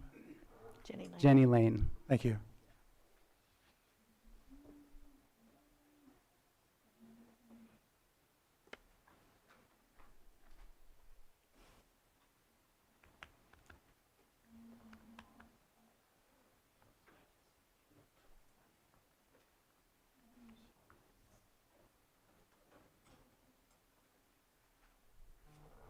So as a refresher for the public and the board, Cooperative Extension, our programs include academic advisors who do research on a number of different areas related to sustainable agriculture, such as forestry health, water resources, viticulture and vineyard health, diversified agriculture, and we'll be talking about 2025, but we'll roll into 2026, where, of course, we're adding not only the livestock and natural resources position, but we are also hiring a new academic advisor for our 4-H college and career programs as well. Okay, so in 2025, let me go back. So those are our academic advisors, but of course we also house the county's 4-H program and connect our local 4-H clubs to the statewide program and also the Master Gardener program. So those programs and our academic advisor programs, we engage 4,261 Lake County residents through workshops, field demonstrations, educational events, and online resources. We hosted or supported 135 workshops and events addressing forestry health, fire resilience, diversified agriculture, gardening, water stewardship, and youth leadership. Supported 4-H youth development, leveraging 8,400 volunteer hours, expanding leadership, STEM, agriculture, and civic engagement opportunities for our 292 enrolled 4-H youth. We advanced diversified agriculture research and outreach, supporting specialty crops, including pears, walnuts, olives, wine grapes, and emerging alternatives through applied research, pest management, pruning demonstrations, and grower education.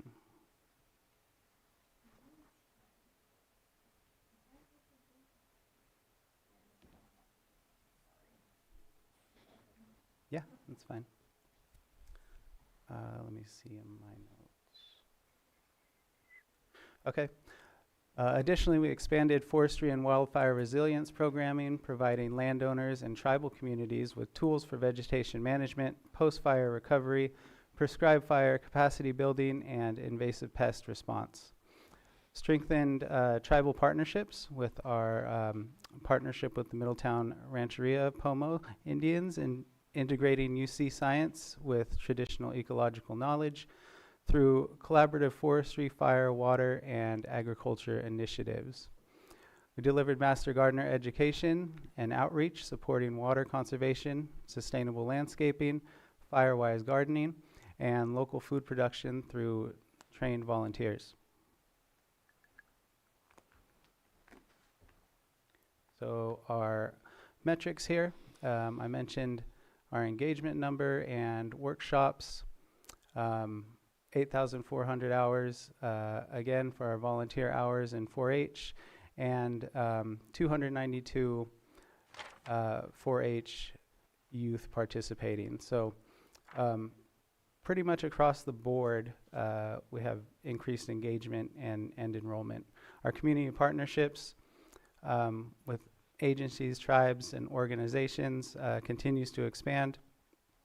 Applied research and extension focus areas, kind of what I mentioned in the beginning, our different advisor areas as well as our programs.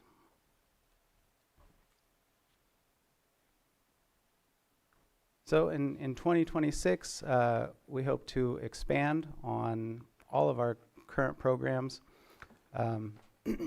Really just overall, what we're aiming for in 2026 is to align with the county departments, other county organizations, and what the community needs with our applied science research and 4-H and Master Gardener programs, in addition to onboarding our new advisors as they come on board. So looking forward to this year coming up.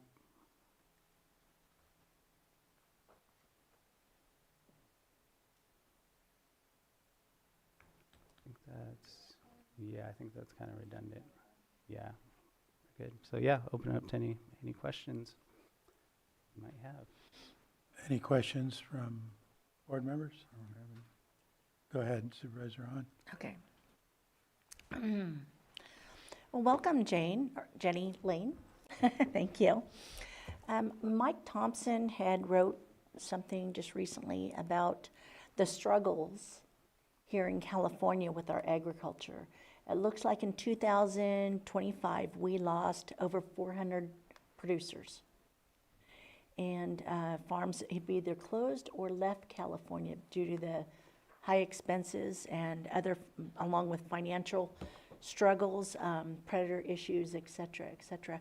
Is that within your preview? And if so, what can you tell me about that we're doing at a state and or national level to help our farmers and ranchers? Hi.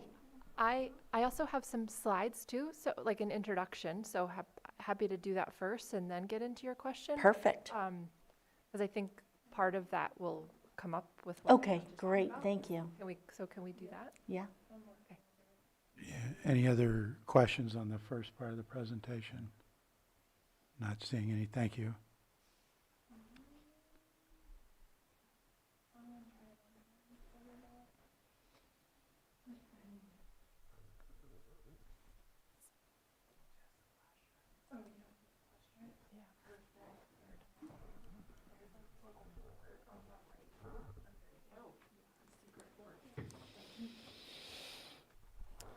Okay, so while she's bringing that up, Jenny Lane, our new University of California Cooperative Extension Livestock and Natural Resources Advisor serving Lake and Mendocino counties.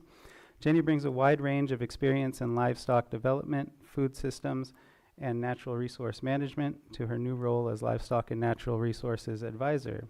Before joining Cooperative Extension, Jenny worked with the One Health Institute at UC Davis, where she helped lead research and training efforts focused on livestock health, wildlife conservation, watershed restoration, and resilient food systems. Her training background bridges animal and public health and natural resource stewardship, and she brings experience translating research into usable guidance for producers and land managers.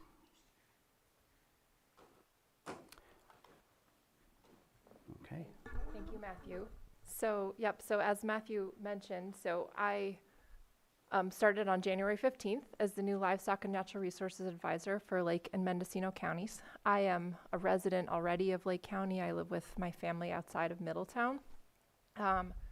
And I actually grew up though in Western New York in a pretty rural area.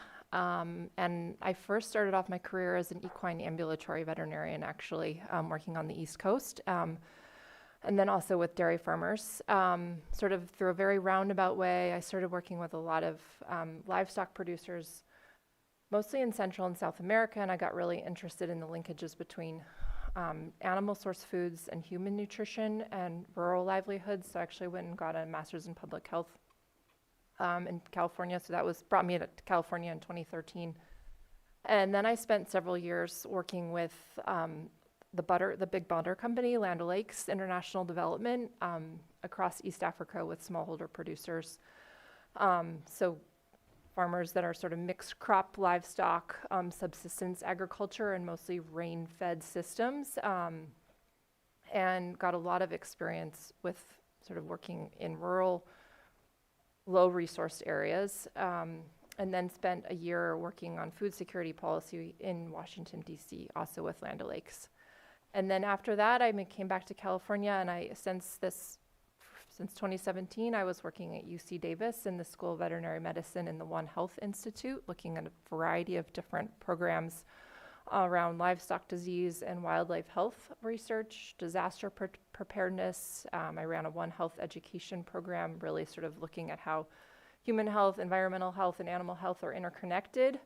I was involved with large-scale watershed restoration work up in Plumas County, at the Feather River headwaters in sort of a mixed-use riparian watershed area.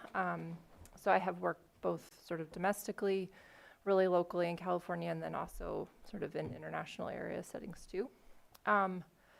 And I'd say since moving to Lake County in 2021 and being the steward of a small piece of land that went through the Valley Fire, I've just really I recognized that I wanted to move my sort of professional attention to something really local. And this job came up last year, and it felt like a really good next step to be able to mix a lot of my different interests in a way that can give back to the local community. So really for the first year, my goals for the program are to work with livestock producers and land managers and other agricultural sort of community members to collaboratively address our local needs and priorities through improving livestock and rangeland health, help contribute to a thriving local economy, and leverage livestock to improve wildfire resilience, I think are going to be some of my top goals to start out with. And really sort of major priorities for the first sort of next 6 months to a year are to meet and network with all the variety of people that live here and work here and call this area home. I'm planning on doing a thorough and thoughtful needs assessment, and steps for that have already started. So that's sort of multiple sort of different types of conversations, community meetings, stakeholder interviews, and triangulate all of that information to come up with a plan to sort of address our top priority topics that come up in the area.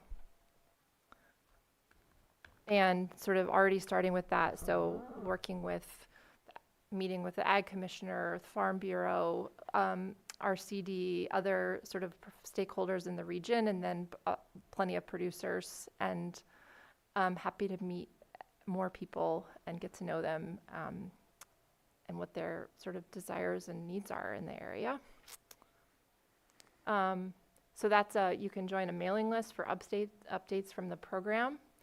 And Supervisor Owens, to your question, I mean, I agree. I think so. Lake County, especially, our landscape is, I think we all love living here. It's an incredible landscape. It offers a lot for agricultural production, recreation, wildlands.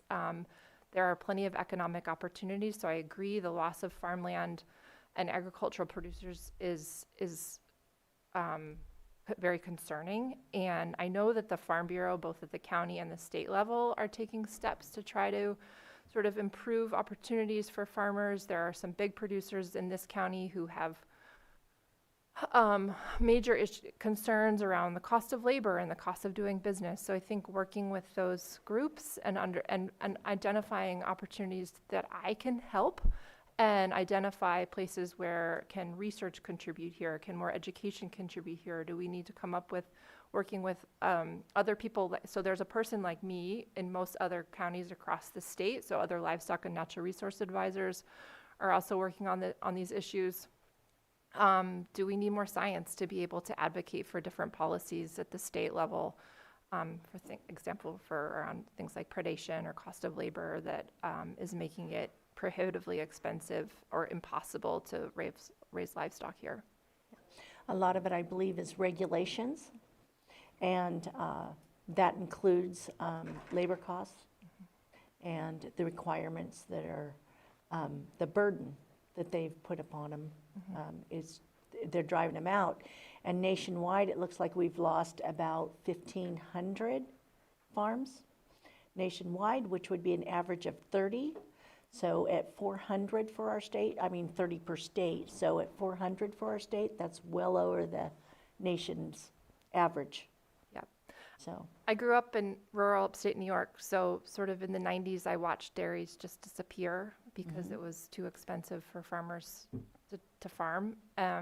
So I understand what that, like, I've watched it for a long time, and I'd love to be able to work with others to identify sort of leverage points that we can use to advocate to bring farmers back here, because there's still land available and opportunities, especially for things like targeted grazing and other sort of places where we can address existing issues in the county through livestock. I think there are opportunities here for that. And I believe that at the national level right now that there's some things going on, some movements because of overreach of basically government and restrictions that I think that we're starting to get some support. So Rawlings, I know, has been very proactive. Yeah. So I think now's a good time to start working together. Yeah, there might be a good policy window right now for sure. Thank you. Thank you. Go ahead, Supervisor Crandall. I see wildfire resilience, but it's also, I think what also would help too is for floods as well. So some of the areas where we have vegetation in the channels and things like that, it might be another way to, coordinate, when it comes to that. So thank you. Thank you. Thank you. If there's nothing further, I'll go ahead and open it up to the public. Do we have anybody in the room?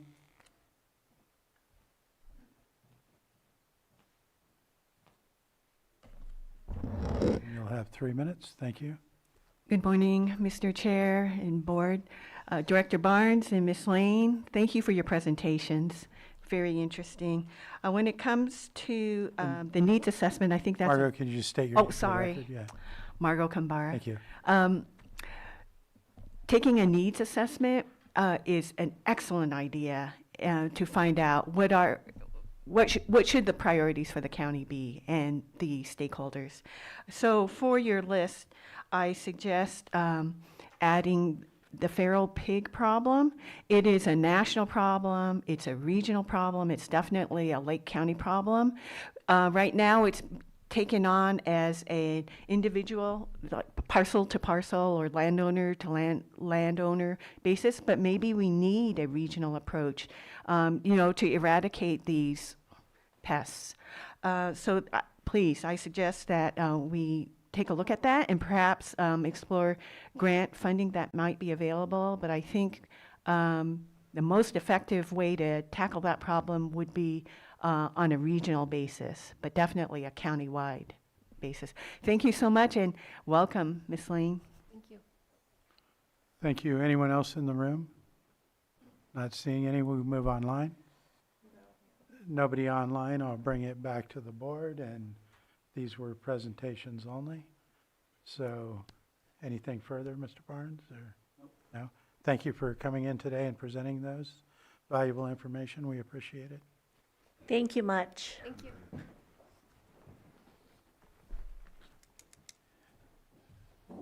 I'm going to move on to our 6.8, 10:45 a.m. item, consideration of enterprise resource planning project, and that is presented by our auditor controller, county clerk, and CAO. Oh, wait. Yes, Chair. Hang on. The, What's that? yes, Chair. The department head has requested that this be moved to the next available date. We can accommodate that on March 3rd. March 3rd? Mm-hmm. Okay, I'll bring it to the board. Is there any comments regarding moving this item? No, I had actually asked that it be removed as well. And so I'm for wait until all of our board members are here for this presentation. Okay, it looks like we've got consensus to move in that direction, but I want to open it up to the public for just whether or not we're going to move this item. Not seeing any in the room. Anyone online? No, bring it back to the board, and I saw consensus already, so that item is going to be moved to March 3rd. Next, I'm going to move on to our 11 a.m. item, which is consideration of Amendment 2 between the County of Lake and Evero Advisors for Enterprise Resource Planning Implementation Services. And we have our Auditor Controller here.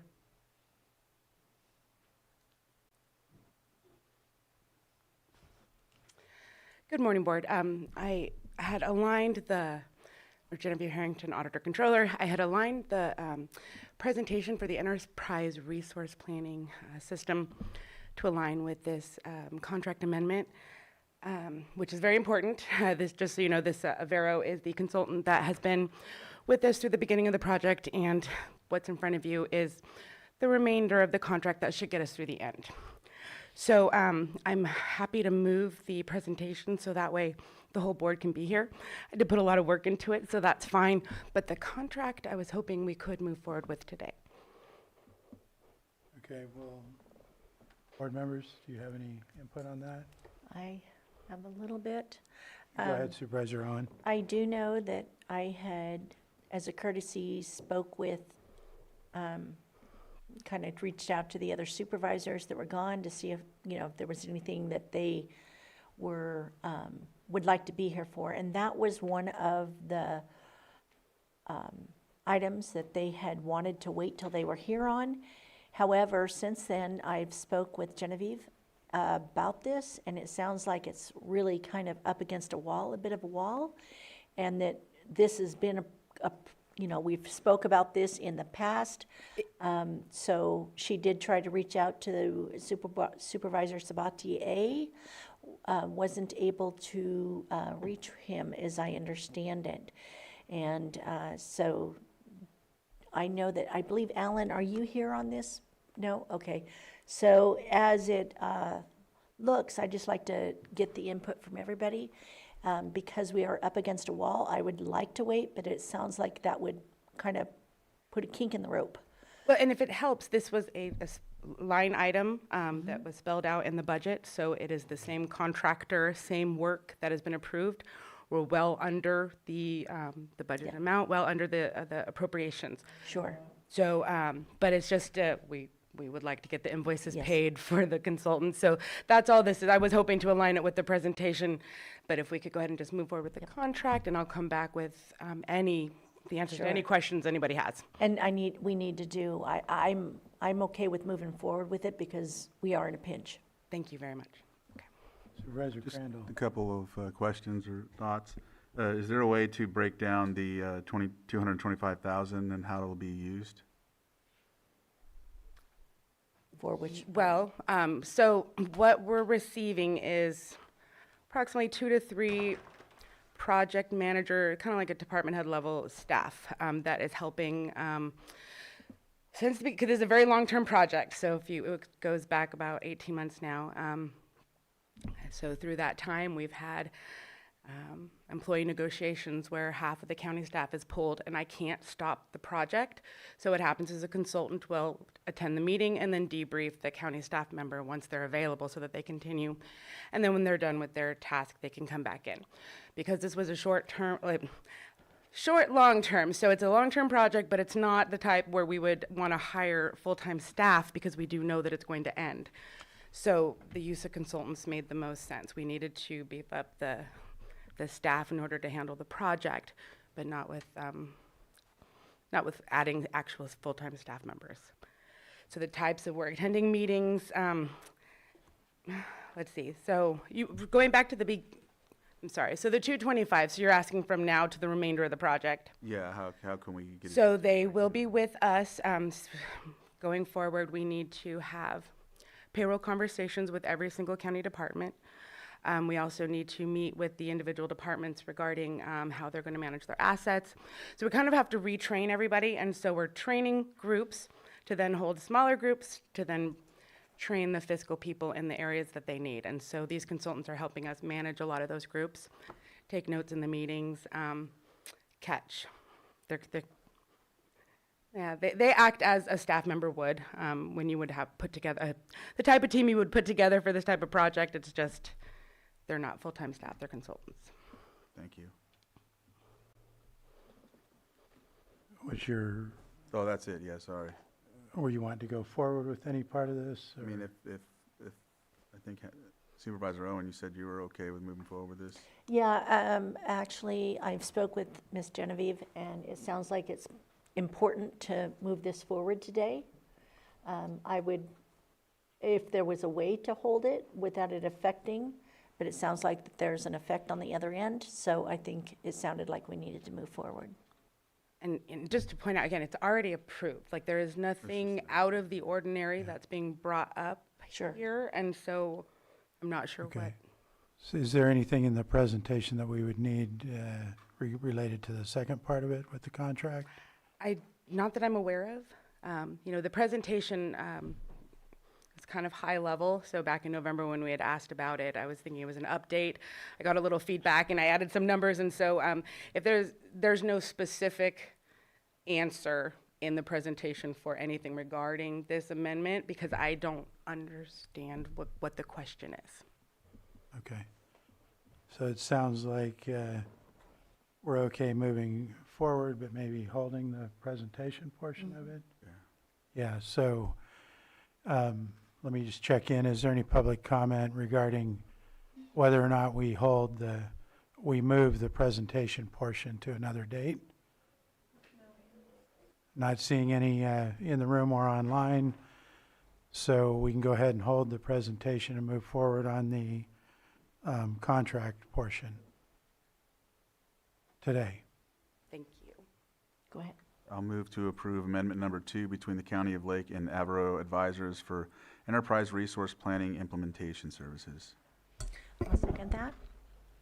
We have a motion and a excuse me, go ahead, County Council. Thank you, Mr. Chair. And just for your board's consideration, add to the motion, authorize chair to sign.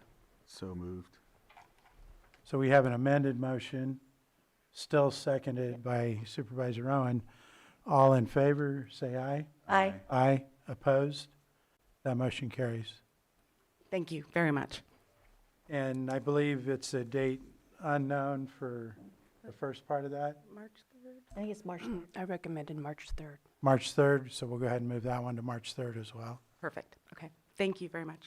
And next, we're going to move on to our 6.10 item, which is consideration of a presentation of tax default land sale letter and memo. Again, that would be presented by our auditor controller. Do you have information? Yes, Chair. She's asked this also be moved to a future available date, which is March 3rd. Okay. So we do have a request to move this one as well to March 3rd. Is there any objection from supervisors? Nope. Not seeing any. I'll open it up to the public, just on limited to whether or not we're going to postpone the item, not the item itself. And we have our Clear Lake City Manager. Hi, Alan Flora, Clear Lake City Manager, Chair Rasmussen, board members. I guess, I don't know how deep we want to get into this, but I'm not sure that we could restrict this item just to whether it's going to be extended or not, but I did want to, if I can, make some brief comments related to this, and there is a request from the city related to direction for when the item comes back, which may be appropriate for you to consider today, if it's okay with the chair. Would that be the message we got earlier? It is. Okay. And we have received that and shared with county staff as well. Okay. So, I mean, I would prefer to share it verbally if that's okay, but. Well, right now, if county council can weigh in, I think we need to decide whether or not we're going to move the item, which is the question on the table right now. Yes, that is correct, Mr. Chair. So what's presented to your board at this point under this item is to just pull it to a later date, not the substance of the item itself. Right. Okay. So with that, I'm going to go ahead and not allow detailed discussion about the item itself because we're going to move it to March 3rd, but we have received this letter. Okay. So well, it is. Again, I think that the item itself is on the agenda, so it's probably not appropriate to restrict comment on the item, but I will just refer you to the written comments that I made. Thank you. I appreciate that. Is there anyone further? What was that? Betsy, if you can unmute, and again, this is just related to whether or not we're going to continue this item at this point. Thank you, Mr. Chair. Betsy Kahn. I don't know exactly where the line falls, but if communication from the city of Clear Lake was submitted prior to the discussion of this item that relates to this item, I would appreciate it if you would make sure that the document is posted with the current agenda so that the public can see what was submitted. Thank you. Thank you. And as I stated, we did receive the document from the Clear Lake City Manager. I did personally copy that to county staff this morning to be included in the record for discussion on this item. So I would believe that would be part of the public package. Yeah, it will be, but it would be added to be visible prior to the details of this item discussed for the next meeting. Correct? Yes. Okay. So I believe that would answer that question. Is there anyone further online? No more hands. So I'll bring it back to the board regarding this, moving this item. Do we have consensus on that? Yes. Yes, we have consensus, so that is going to be pulled to a future date, I think it was March 3rd. March 3rd of 2026.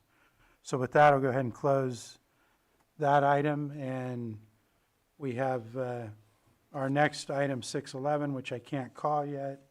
We're 7 minutes away. Do you have a suggestion, CAO? 7.2. 7.2. So we're going to pass for now 611. I'm going to move on to 7.2, which consideration of Lake County City Area Planning Council membership to remove and appoint a member at large. And I will just start by commenting that Supervisor Sabatier and I are both on the Area Planning Council. We have discussed this item with the Planning Council. That was their recommendation to bring back what's in front of you today.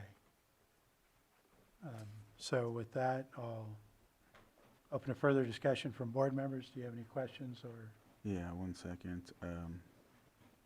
The planning council member, are we removing Mr. Rodriguez or appointing him?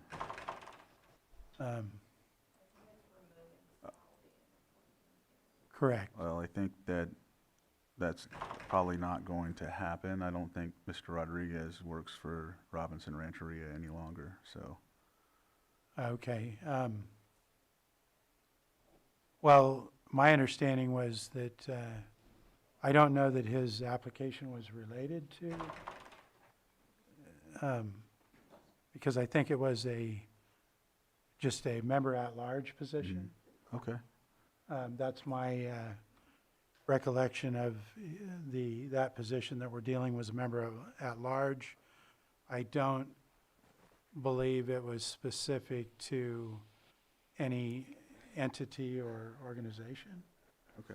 Well, if he's in the district, so it's Yeah. District 3, so I'm fine with it if he's just serving as a public. Okay.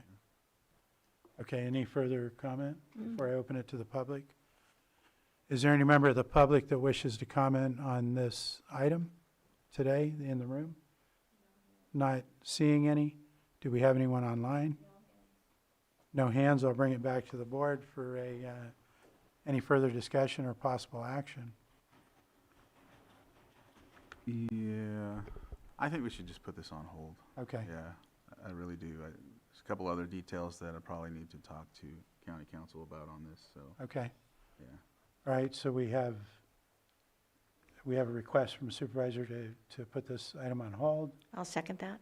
Okay, so there would be consensus. County council, did you want to weigh in on anything?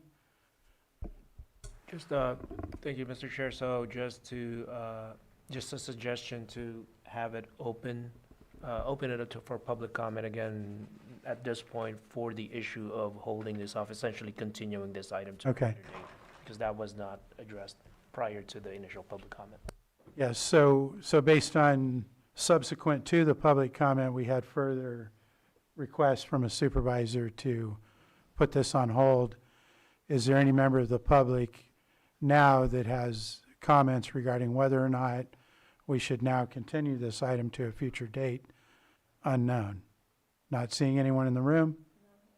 No hands online, and there is consensus on the board to do that, so we will go ahead and move it to a future date.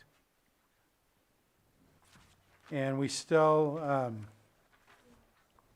we're not at time for that other item, so I'm going to move to 7.3, which is consideration of the following advisory board appointments. Number 1, Central Region Town Hall.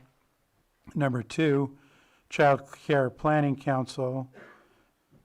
Number 3, Maternal, Child, and Adolescent Health Advisory Committee. And so if we could discuss these, supervisors, we'll start with Central Region Town Hall on any comments or recommendations. I recommend who's applied. Okay. Seeing no further comment, Child Care Planning Council. I believe I am an alternate on that, if I recall right. I don't have any concerns about the appointments that are in front of us. Is there any further comment? No.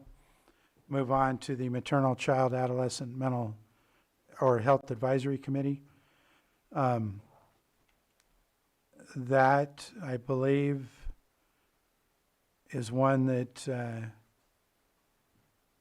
I'm not sure who the rep, it may be Supervisor Sabatier on that one.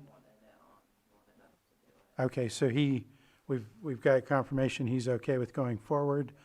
I don't know of any information that would prohibit appointing the candidate that's on there. So with that, we will open it up to the public. Is there any member of the public in the room who wishes to comment on any of these appointments today? Not seeing any online, Johanna? No hands. I'll bring it back to the board, and we'll do these one by one, starting with Central Region Town Hall. Mr. Chair, I motion to approve the application for Leah Robbins for the Central Region Town Hall.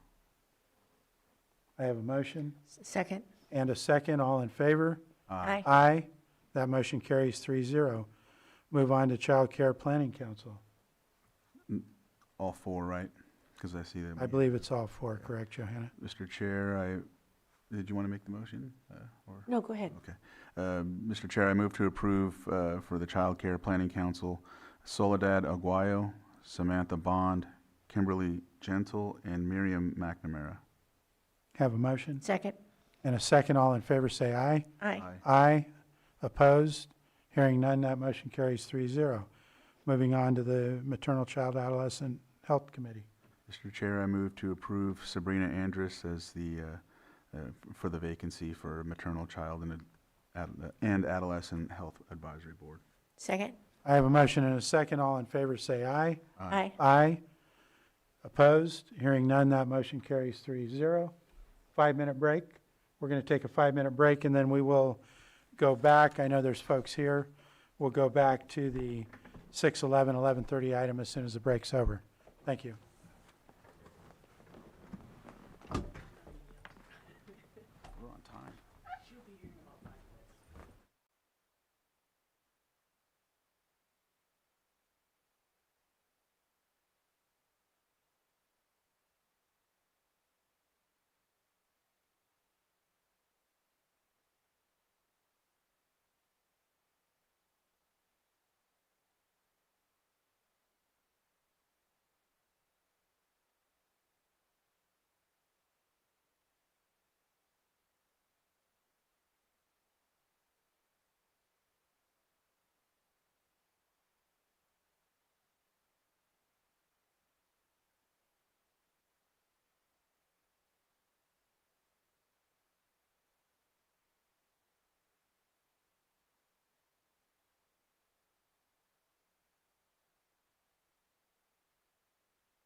and we are going to handle our 11:30 item, which is consideration of approval of a transitional rent provider agreement between Lake County Behavioral Health Services and Partnership Health Plan of California, effective January 1, 2026, to allow the county to provide transitional rent services under the Medi-Cal Community Supports Benefit with no impact to the county general fund. And this is offered by our Behavioral Health Services Department. We have our Director, Elise Jones, here, and I will turn it over here to start the item. Yes, thank you, Mr. Chair. This is a continuation of an item from a previous agenda at which I was not present. My designee was here. However, I understand that there was an expressed desire, and rightly so, for more consultation and interaction with the tribes, which we wholeheartedly agree. Specifically, I'm aware of a letter sent by Chairwoman Danielle Sorelli regarding their desire to be at the table and participate in that decision-making process. I also found out, and I do see we have tribal representatives here today, that there has been momentum with Partnership Health Plan working directly with tribes and tribal entities on vendorization and pushing out program for the transitional rent benefit. So it'd probably be best for me to conclude my comments and maybe be prepared to hear from the tribal members. Okay. Before we open it up to comments, do we have anything from supervisors? Go ahead, Supervisor. Yeah, I was the main one who kind of wanted to look at this because of the, understand that partnership basically operates by going straight through the county behavioral health system to work on any of the aspects of partnership health. And so one of the things that partnership doesn't, and they do in some instances, work with tribes on a different level. There was some meeting yesterday where they discussed part of that. However, in this situation and a few others, they use the behavioral health system as a pass-through, and it becomes sometimes arduous and I wouldn't say contentious, but it could get there if we're competing or if there's anything like that. So with regard to Executive Order B1011, there's a consultation process in place and different tribes and leaders, and we also have tribal health, Lake County Tribal Health Partnership, who also has a behavioral health system intact. Whether they're working towards providing those services or not, there's still another system in place that these other agencies and tribes can work through. So just wanted to get their input on this and kind of get on the same page. So I hope that helps for what my purpose was, and I'm in agreement that it would be good to hear from the tribal. And Mr. Chair, I apologize. I know I said I would conclude, but if you would allow me to just briefly. Specifically, I understand the importance of tribal data sovereignty. I know that that's important to the tribes to be able to access data and have control over that, which historically has not happened. So part of that has to do with the Homeless Management Information System, which is a thing of the Lake County Continuum of Care housing, right? And so there's this intersection of the Continuum of Care, behavioral health, and then Partnership Health Plan to operationalize the transitional rent benefit. So we have identified some tentative technical fixes to allow anonymous entry of data and or a walled garden, they call it, within the database system that partitions off tribal data. And that it's not available to everybody. Of course, it's available to the tribes. I mean, that does require there's some stuff to work out there, some conversations. The other parallel pathway, and I think we'll hear more about that today, is where tribal nations themselves or tribal organizations can contract directly with Partnership Health Plan. And then my final recommendation would be to the board to authorize this agreement, but a directive to require us to initiate formal consultation with Lake County tribes and finalize with Partnership Health Plan a tribal amendment to our agreements, because we were just working off of, ultimately state and then Partnership Health Plan boilerplate agreements. And so there is quite a lot of improvement, I would say, with regard to attention to tribal nations and tribal issues and data sovereignty within those systems themselves. But we are proposing actually language to the state to basically say, like, we'll serve everybody, and to the effect that tribes can, if they wish, use this themselves, can access it themselves, and don't have to go through us. Okay, thank you. Okay, and I just want to comment, when we received the letter from Chairperson Sorelli from Habemetalel yesterday, I did forward that to Director Jones right away, as well as staff. I appreciate all the work you did to look at some options on how we can make this work for the tribes. So with that, if there's nothing further, we can go ahead and open it up to public comment. We'll start in the room. If there's folks in the room that wish to comment, you can please come up to the mic and let us know what your thoughts are. Not seeing any at this. Mr. Bell? If you could just state your name for the record so we have it. Thank you. Kyle Bill, Executive Director, Conocotai Native Wellness. And I appreciate the comments from Director Jones. I do support that there, at least at minimum, be a language in there to engage with tribes and tribal serving programs. You know, some of the concerns that we wanted to raise is to ensure that we understand that this is all of a new process, especially with the partnership and the health partnership and the state. But I think it's really important for the county to really look at all the departments to ensure that they're having tribal consultation, because at some point a lot of these programs do intertwine and you know, cross over with tribes and tribal programs. So I just wanted to make sure that that is highlighted here. Also just wanting to, we spoke with partnership around this contract, and we were informed that while the process right now that the state has requires the partnership to go to the county for this benefit, they also have an opportunity to contract with tribal or other organizations to deliver the benefit as well. So we would strongly urge the county to ensure that there's not going to be any challenges or issues with other organizations that serve the populations for these benefits, that we could work together collectively to deliver these benefits. Because the biggest concern that we have is, as a tribal organization, we're better positioned to serve tribal populations. And so how can we work with the county and the departments to ensure that our relatives are receiving services that are very crucial, especially this benefit where we're talking about severe mental health and homelessness. There is a lot of challenges that we're experiencing, and we know how to best outreach. We know how to best engage with this population, and also knowing all of the different tribal programs that are available to our relatives that could be sustaining, so that when they do secure housing, that there is a plan to make sure that they're housed long-term, not just in the short term. And I think tribal partners play a very important role in that comprehensive plan that needs to be developed with somebody that's receiving these benefits. So I just wanted to make sure that there's collaboration and it's not being all on the county to deliver these benefits, because there are those historical challenges with getting data. And if that's just getting the data, what are the challenges actually in delivering the services? So we want to make sure that we're a partner, we're at the table, and strongly encourage that collaboration and opportunity to have those discussions together with tribes and tribal serving organizations, so that we really address the whole person and the complex needs of those individuals. So I do agree, would strongly support some revisions to the language in the contract to engage tribal communities. And I think it's a wonderful opportunity for Lake County to set a precedent for how partnership has contracts with other counties and tribes. So Thank you. Anyone else in the room who wishes to comment?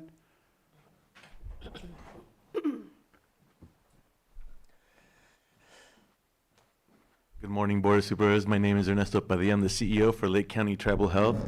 And first, just to reiterate what some of the comments that were already said, there is a consultation responsibility from the state to government when it comes to any matters tribal, especially healthcare. I think that when that responsibility is given to someone like a managed care program, like partnership, they assume that responsibility. I think that's the piece that was missing here. To my knowledge, they never reached out to us to sit at a table and discuss this. So I think that's one of the points I want to make, that's the missing piece here. And second is the continuity of care, where in this issue, in this matter, it's the continuity of culturally appropriate care, where it makes sense for these community-based organizations that already have a deep relationship with these patients, and a relationship not only with the patients but also with our behavioral health therapists. You know, we have a team of 15 where they can really serve the patient, I think, in a more culturally appropriate way, and staffing-wise as well. So that's all I wanted to make a comment. Thank you. Thank you.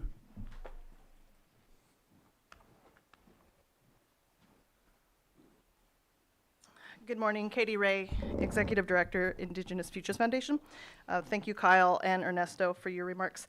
I don't want to come up and reiterate everything that they've said, but I do want to say that I'm thankful for Ms. Jones and her comments this morning, and it helps me relax a little bit hearing her words and knowing that there could be a possibility for us to work together. We do work very closely with our communities. The stigma around behavioral health is very, very deep, right? Especially coming from our Native community who has a hard time going into behavioral health because of that stigma. When you have someone who works with CBOs, and we've been working with them for a long time, it's a lot more comfortable for them to come to us already. So having for them to switch into a transition and going from Lake County Tribal Health or working with us to going then to county behavioral health could be something that is detrimental to them. So I do look forward to seeing revisions in the contract and going forward with working in a collaborative effort. Thank you. Thank you. Do we have anyone else in the room?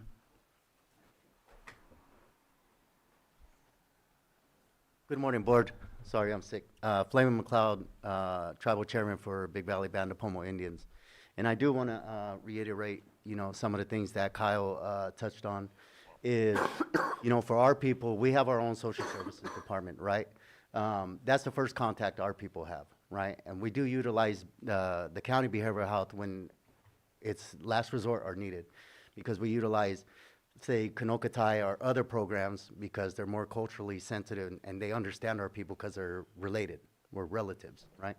And so that's something that, I hope is taken into account, and we're appreciative of the words that, the things that you said, and working together is something, moving on and just keeping that relationship open, right? So, thank you. Thank you. Anyone else in the room?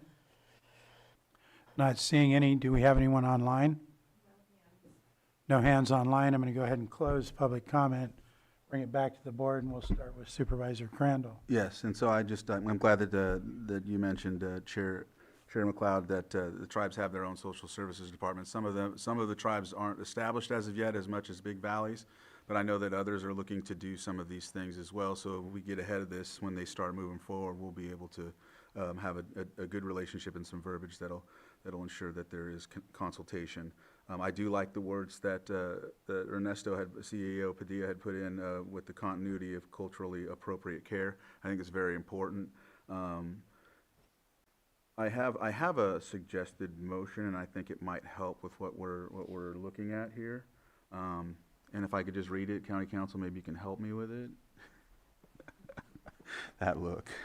You should have seen the look he gave me. So it has to do with, so if I was to move to approve transitional rent provider agreement with the condition that the behavioral health director initiate formal consultation with Lake County's federally recognized tribes within 30 days to discuss tribal participation as designated providers or subcontractors under this agreement, and to develop a non-substantive amendment incorporating tribal coordination provisions, and that being the continuity of culturally appropriated care. I further request that a report on the outcome of these consultations be brought back to this board within 90 days. I know you didn't ask me, I'm not sure it's non-substantive, but obviously I defer to council. County Council? Yeah, so at first reading of it, it would appear that what would be anticipated would be substantive amendments. Okay, yeah, I don't know why I said that. It could still be, for have my purposes glasses of that on. motion language could still be a part of the motion, just instead of non-substantive, substantive. There would still be deadlines to that effect. Essentially, the approval of the agreement would be conditioned on those items. From what I hear, there's a 30-day deadline to essentially consult, and then there's also a 90-day deadline. That would be, the 90-day would be just to come back with the information, but 30 days to consult and back to the board to report by 90 days, yeah. And for clarification, for purposes of that motion, whatever amendments that may be agreed upon between the pertinent parties in this, that would also be presented to your board for possible approval. And my clarification at that point would be, would it be within the 30-day deadline or 90 days? I would say 90 would be more realistic. We did forward my draft language to Partnership Health Plan, but of course you realize they have their own counsel. Were you done? Yes. Just a question of clarification. So with that motion, if that motion were to go forward, does that allow well, first of all, I'm 100% agreement that we need to talk to the tribal entities and work out what's going to be the best path forward for them. But if that motion were to carry forward, does that allow this agreement to be used in other areas of the community that were not tribal prior to the tribal portion of it getting worked out? Does that make sense? That's my question. So as it's framed, the motion language conditions the approval of the agreement, your board or the county's approval of the agreement conditioned on these items, 30-day deadline, 90-day deadline.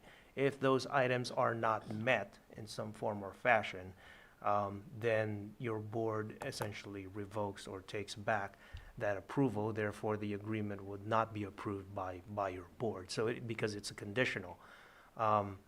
So to your question, that I think it relates to your question, Mr. Chair, regarding, at what stage would be the agreement be? And I think that part of the what's factored in here is Partnership Health, because they're also the other signatory to this agreement.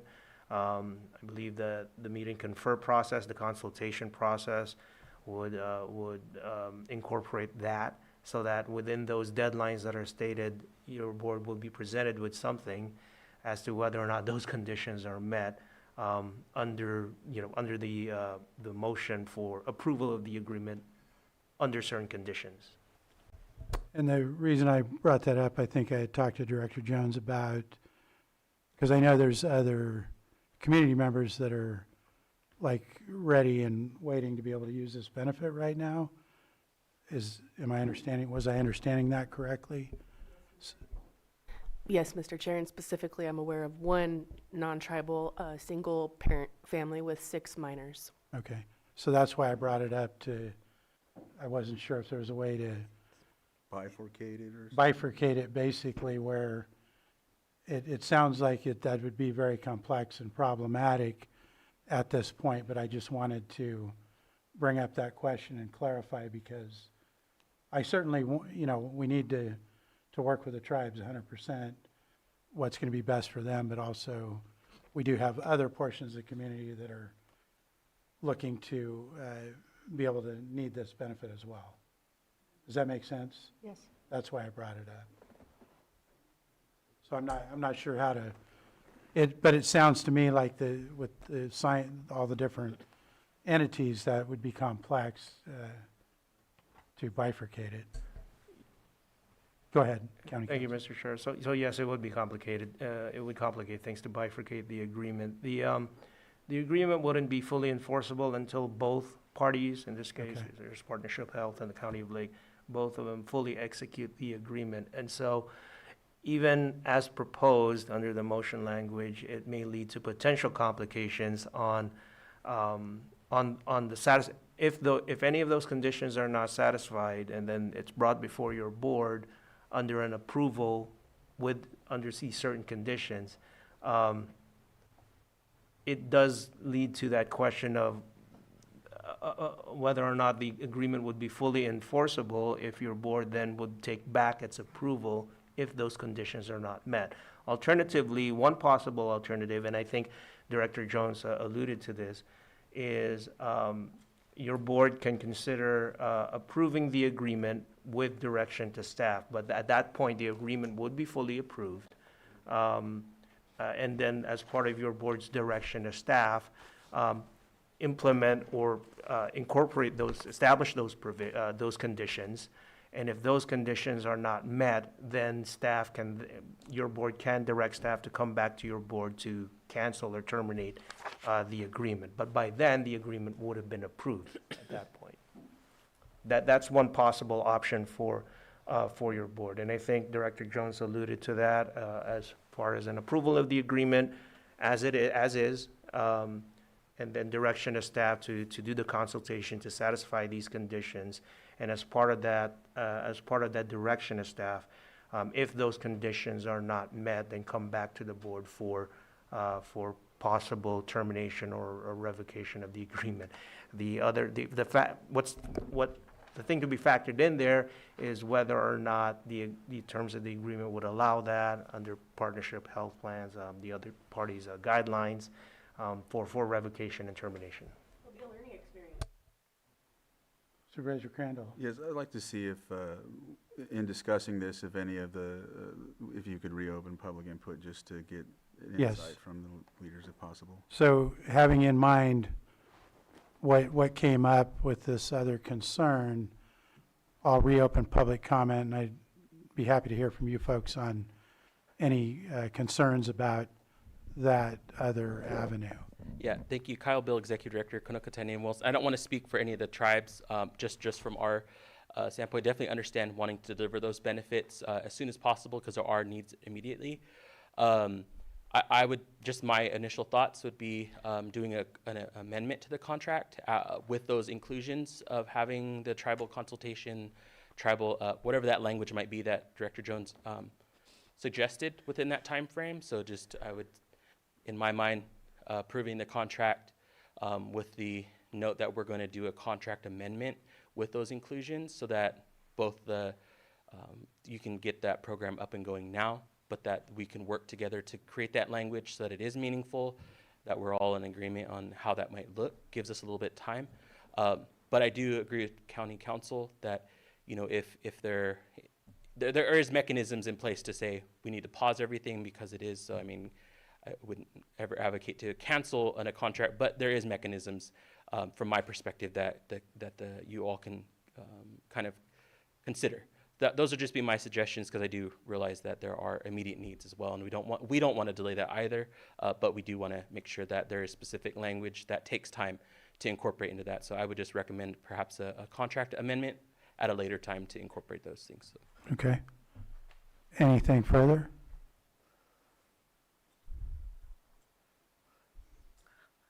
Katie Ray, Indigenous Futures Foundation Executive Director.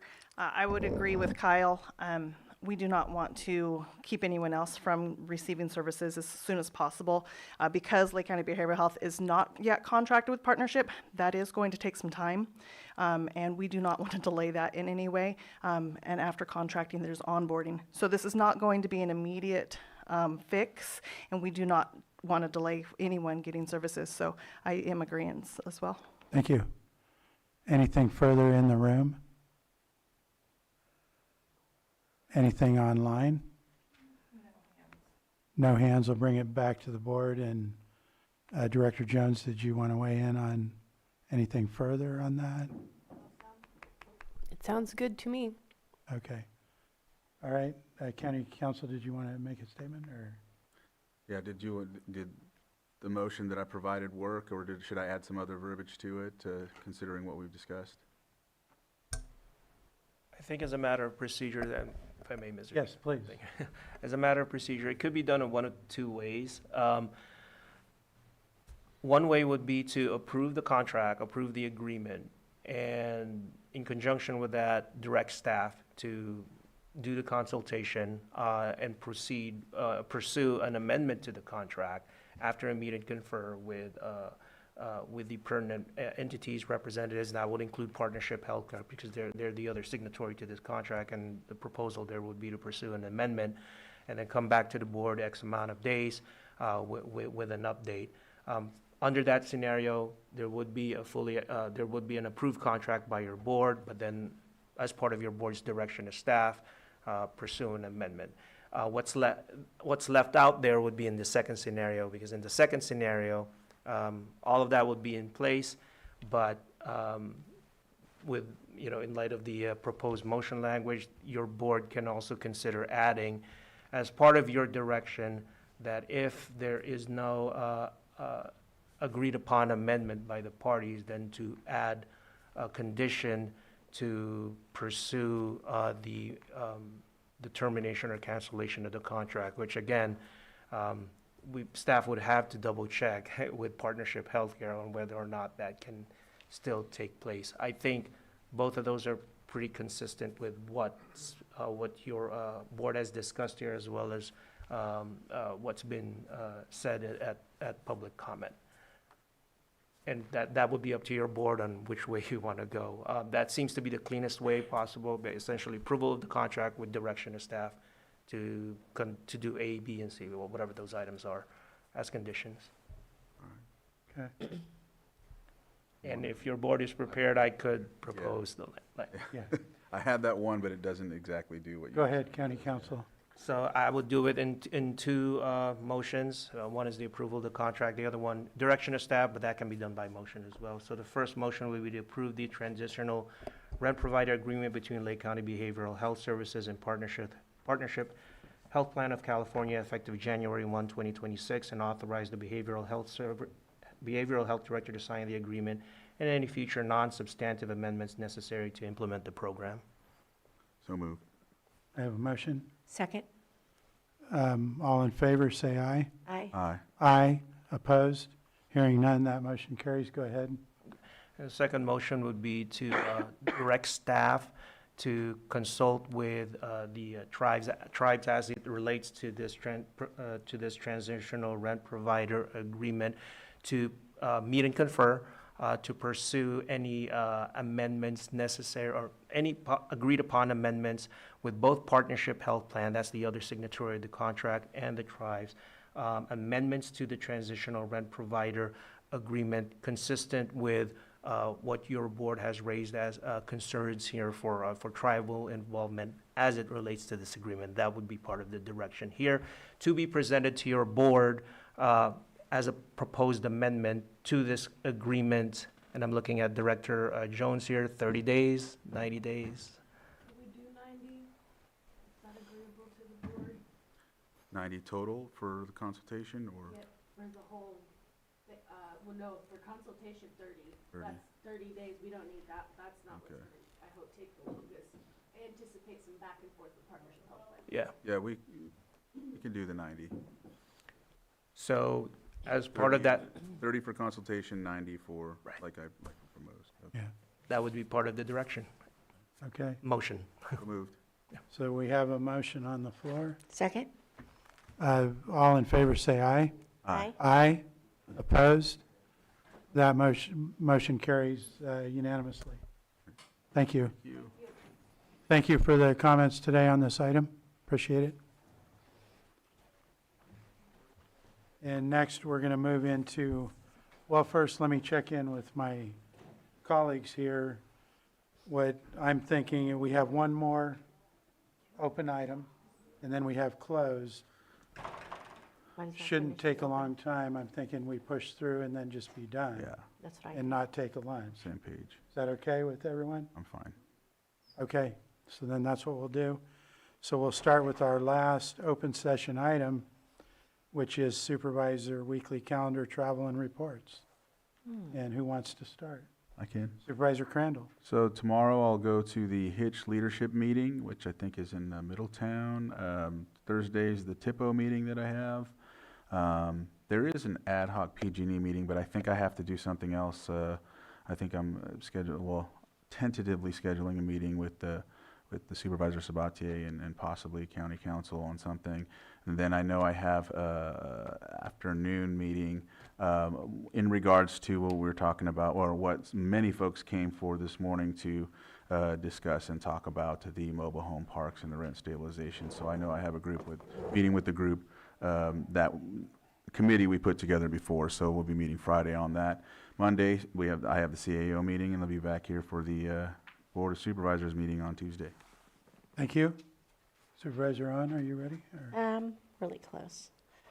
Let me try to go to, okay, I actually have some doctor's appointments this week coming up tomorrow, the next day. I have a couple of meetings on Thursday also, so I'm hoping I can make those. I have a Redwood Regional, Lake County Recreation, and RTA, and on Friday, Redbud. And on Saturday, I have a service that I spoke about earlier today, and then I'm going to the Chad Bianco dinner fundraiser in Lower Lake. He'll be here. He's running for governor, so he'll be here on Saturday. So, and then next week I'll be back here. Thank you. My first item, I have a disclosure to make. On February 10th, 2026, at the regular Board of Supervisors meeting, I presented and voted in favor of a request for that ranch to use the county seal on a plaque celebrating America's 250th birthday. At the time of my preparing the item and ultimately discussing and voting in favor of the request, I had overlooked the fact that in 2025, I had accepted gifts from the owner of that ranch. The gifts were under the amount of the California reporting limit, and I had in fact reported them on my FPPC filing for 2025. Because the gifts were under the reporting limit, there was no legal reason or conflict that would have prevented me from voting on this item. However, I want to be transparent and make this disclosure. Thank you. Tonight, there's a Lakeport Fire Board special meeting. Last week, I attended APC and LTA, Lake Transit Authority meetings. I did attend 2 meetings regarding Coloma, the Coloma Hydrogen Company, related to their landowner outreach. One was internal, the other was where they had meetings to answer questions for landowners that were available. I had a meeting with the Lakeport mayor. I toured the new Disney's boat rentals project out on Lakeshore, had a mental health advisory board meeting, participated in the $100 Strong fundraiser event. That the winning entity for that was Tango Mike. I attended Public Works and Public Services ad hoc follow-up meeting. I had a meeting with the Clear Lake Grange, who's interested in becoming a resiliency hub. I had a Scotts Valley Advisory Council meeting. I met with the mayor of Clear Lake. I attended Lakeport Police Promotions and the City Council meeting last Tuesday. Also, a group that I attend is a collaboration meeting between the city and the Lakeport Unified School District. I went to Supervisor Crandall's Worth meeting last week. I did attend the department head meeting as directed by the board last week with the CAO, and commented at that meeting. I attended my first library board meeting last week, and had some follow-up meetings with the tax collector regarding constituent questions related to the unsecured property tax collections that are currently going on. I attended the Coal Creek Advisory meeting, the class and compensation meeting, and also with Supervisor Crandall, I attended last Friday, the Sheriff's new hires and promotion meetings. I do have plan to attend the Hitch Summit in Middletown, as well as Hitch Citizen Science volunteer training later this week. And that concludes my report. And therefore concludes all the reports for the supervisors. So now I'm going to move on to, and just confirm, I believe that's all of our open session. I'm going to read off our closed session items that we're going to go into closed on. 8.1, conference with labor negotiator. That is conference with labor negotiator A, chief negotiator Susan Parker, county negotiators, Jay Salone, Stephen Carter, Casey Moreno, Pam Samick, Diana Rico, and B, employee organization, Deputy County Council Association. 8.2, conference with legal counsel, significant exposure to litigation pursuant to Government Code Section 54956.9 D2 E1 3 potential cases. 8.3, conference with legal counsel, existing litigation pursuant to Government Code Section 54956.9 D1 Lachak and others versus County of Lake and others. And those are the items on closed session. Is there any, do I take public comment on just whether, okay, so those are the items. There won't be any public comment, and we will go into closed session. Thank you.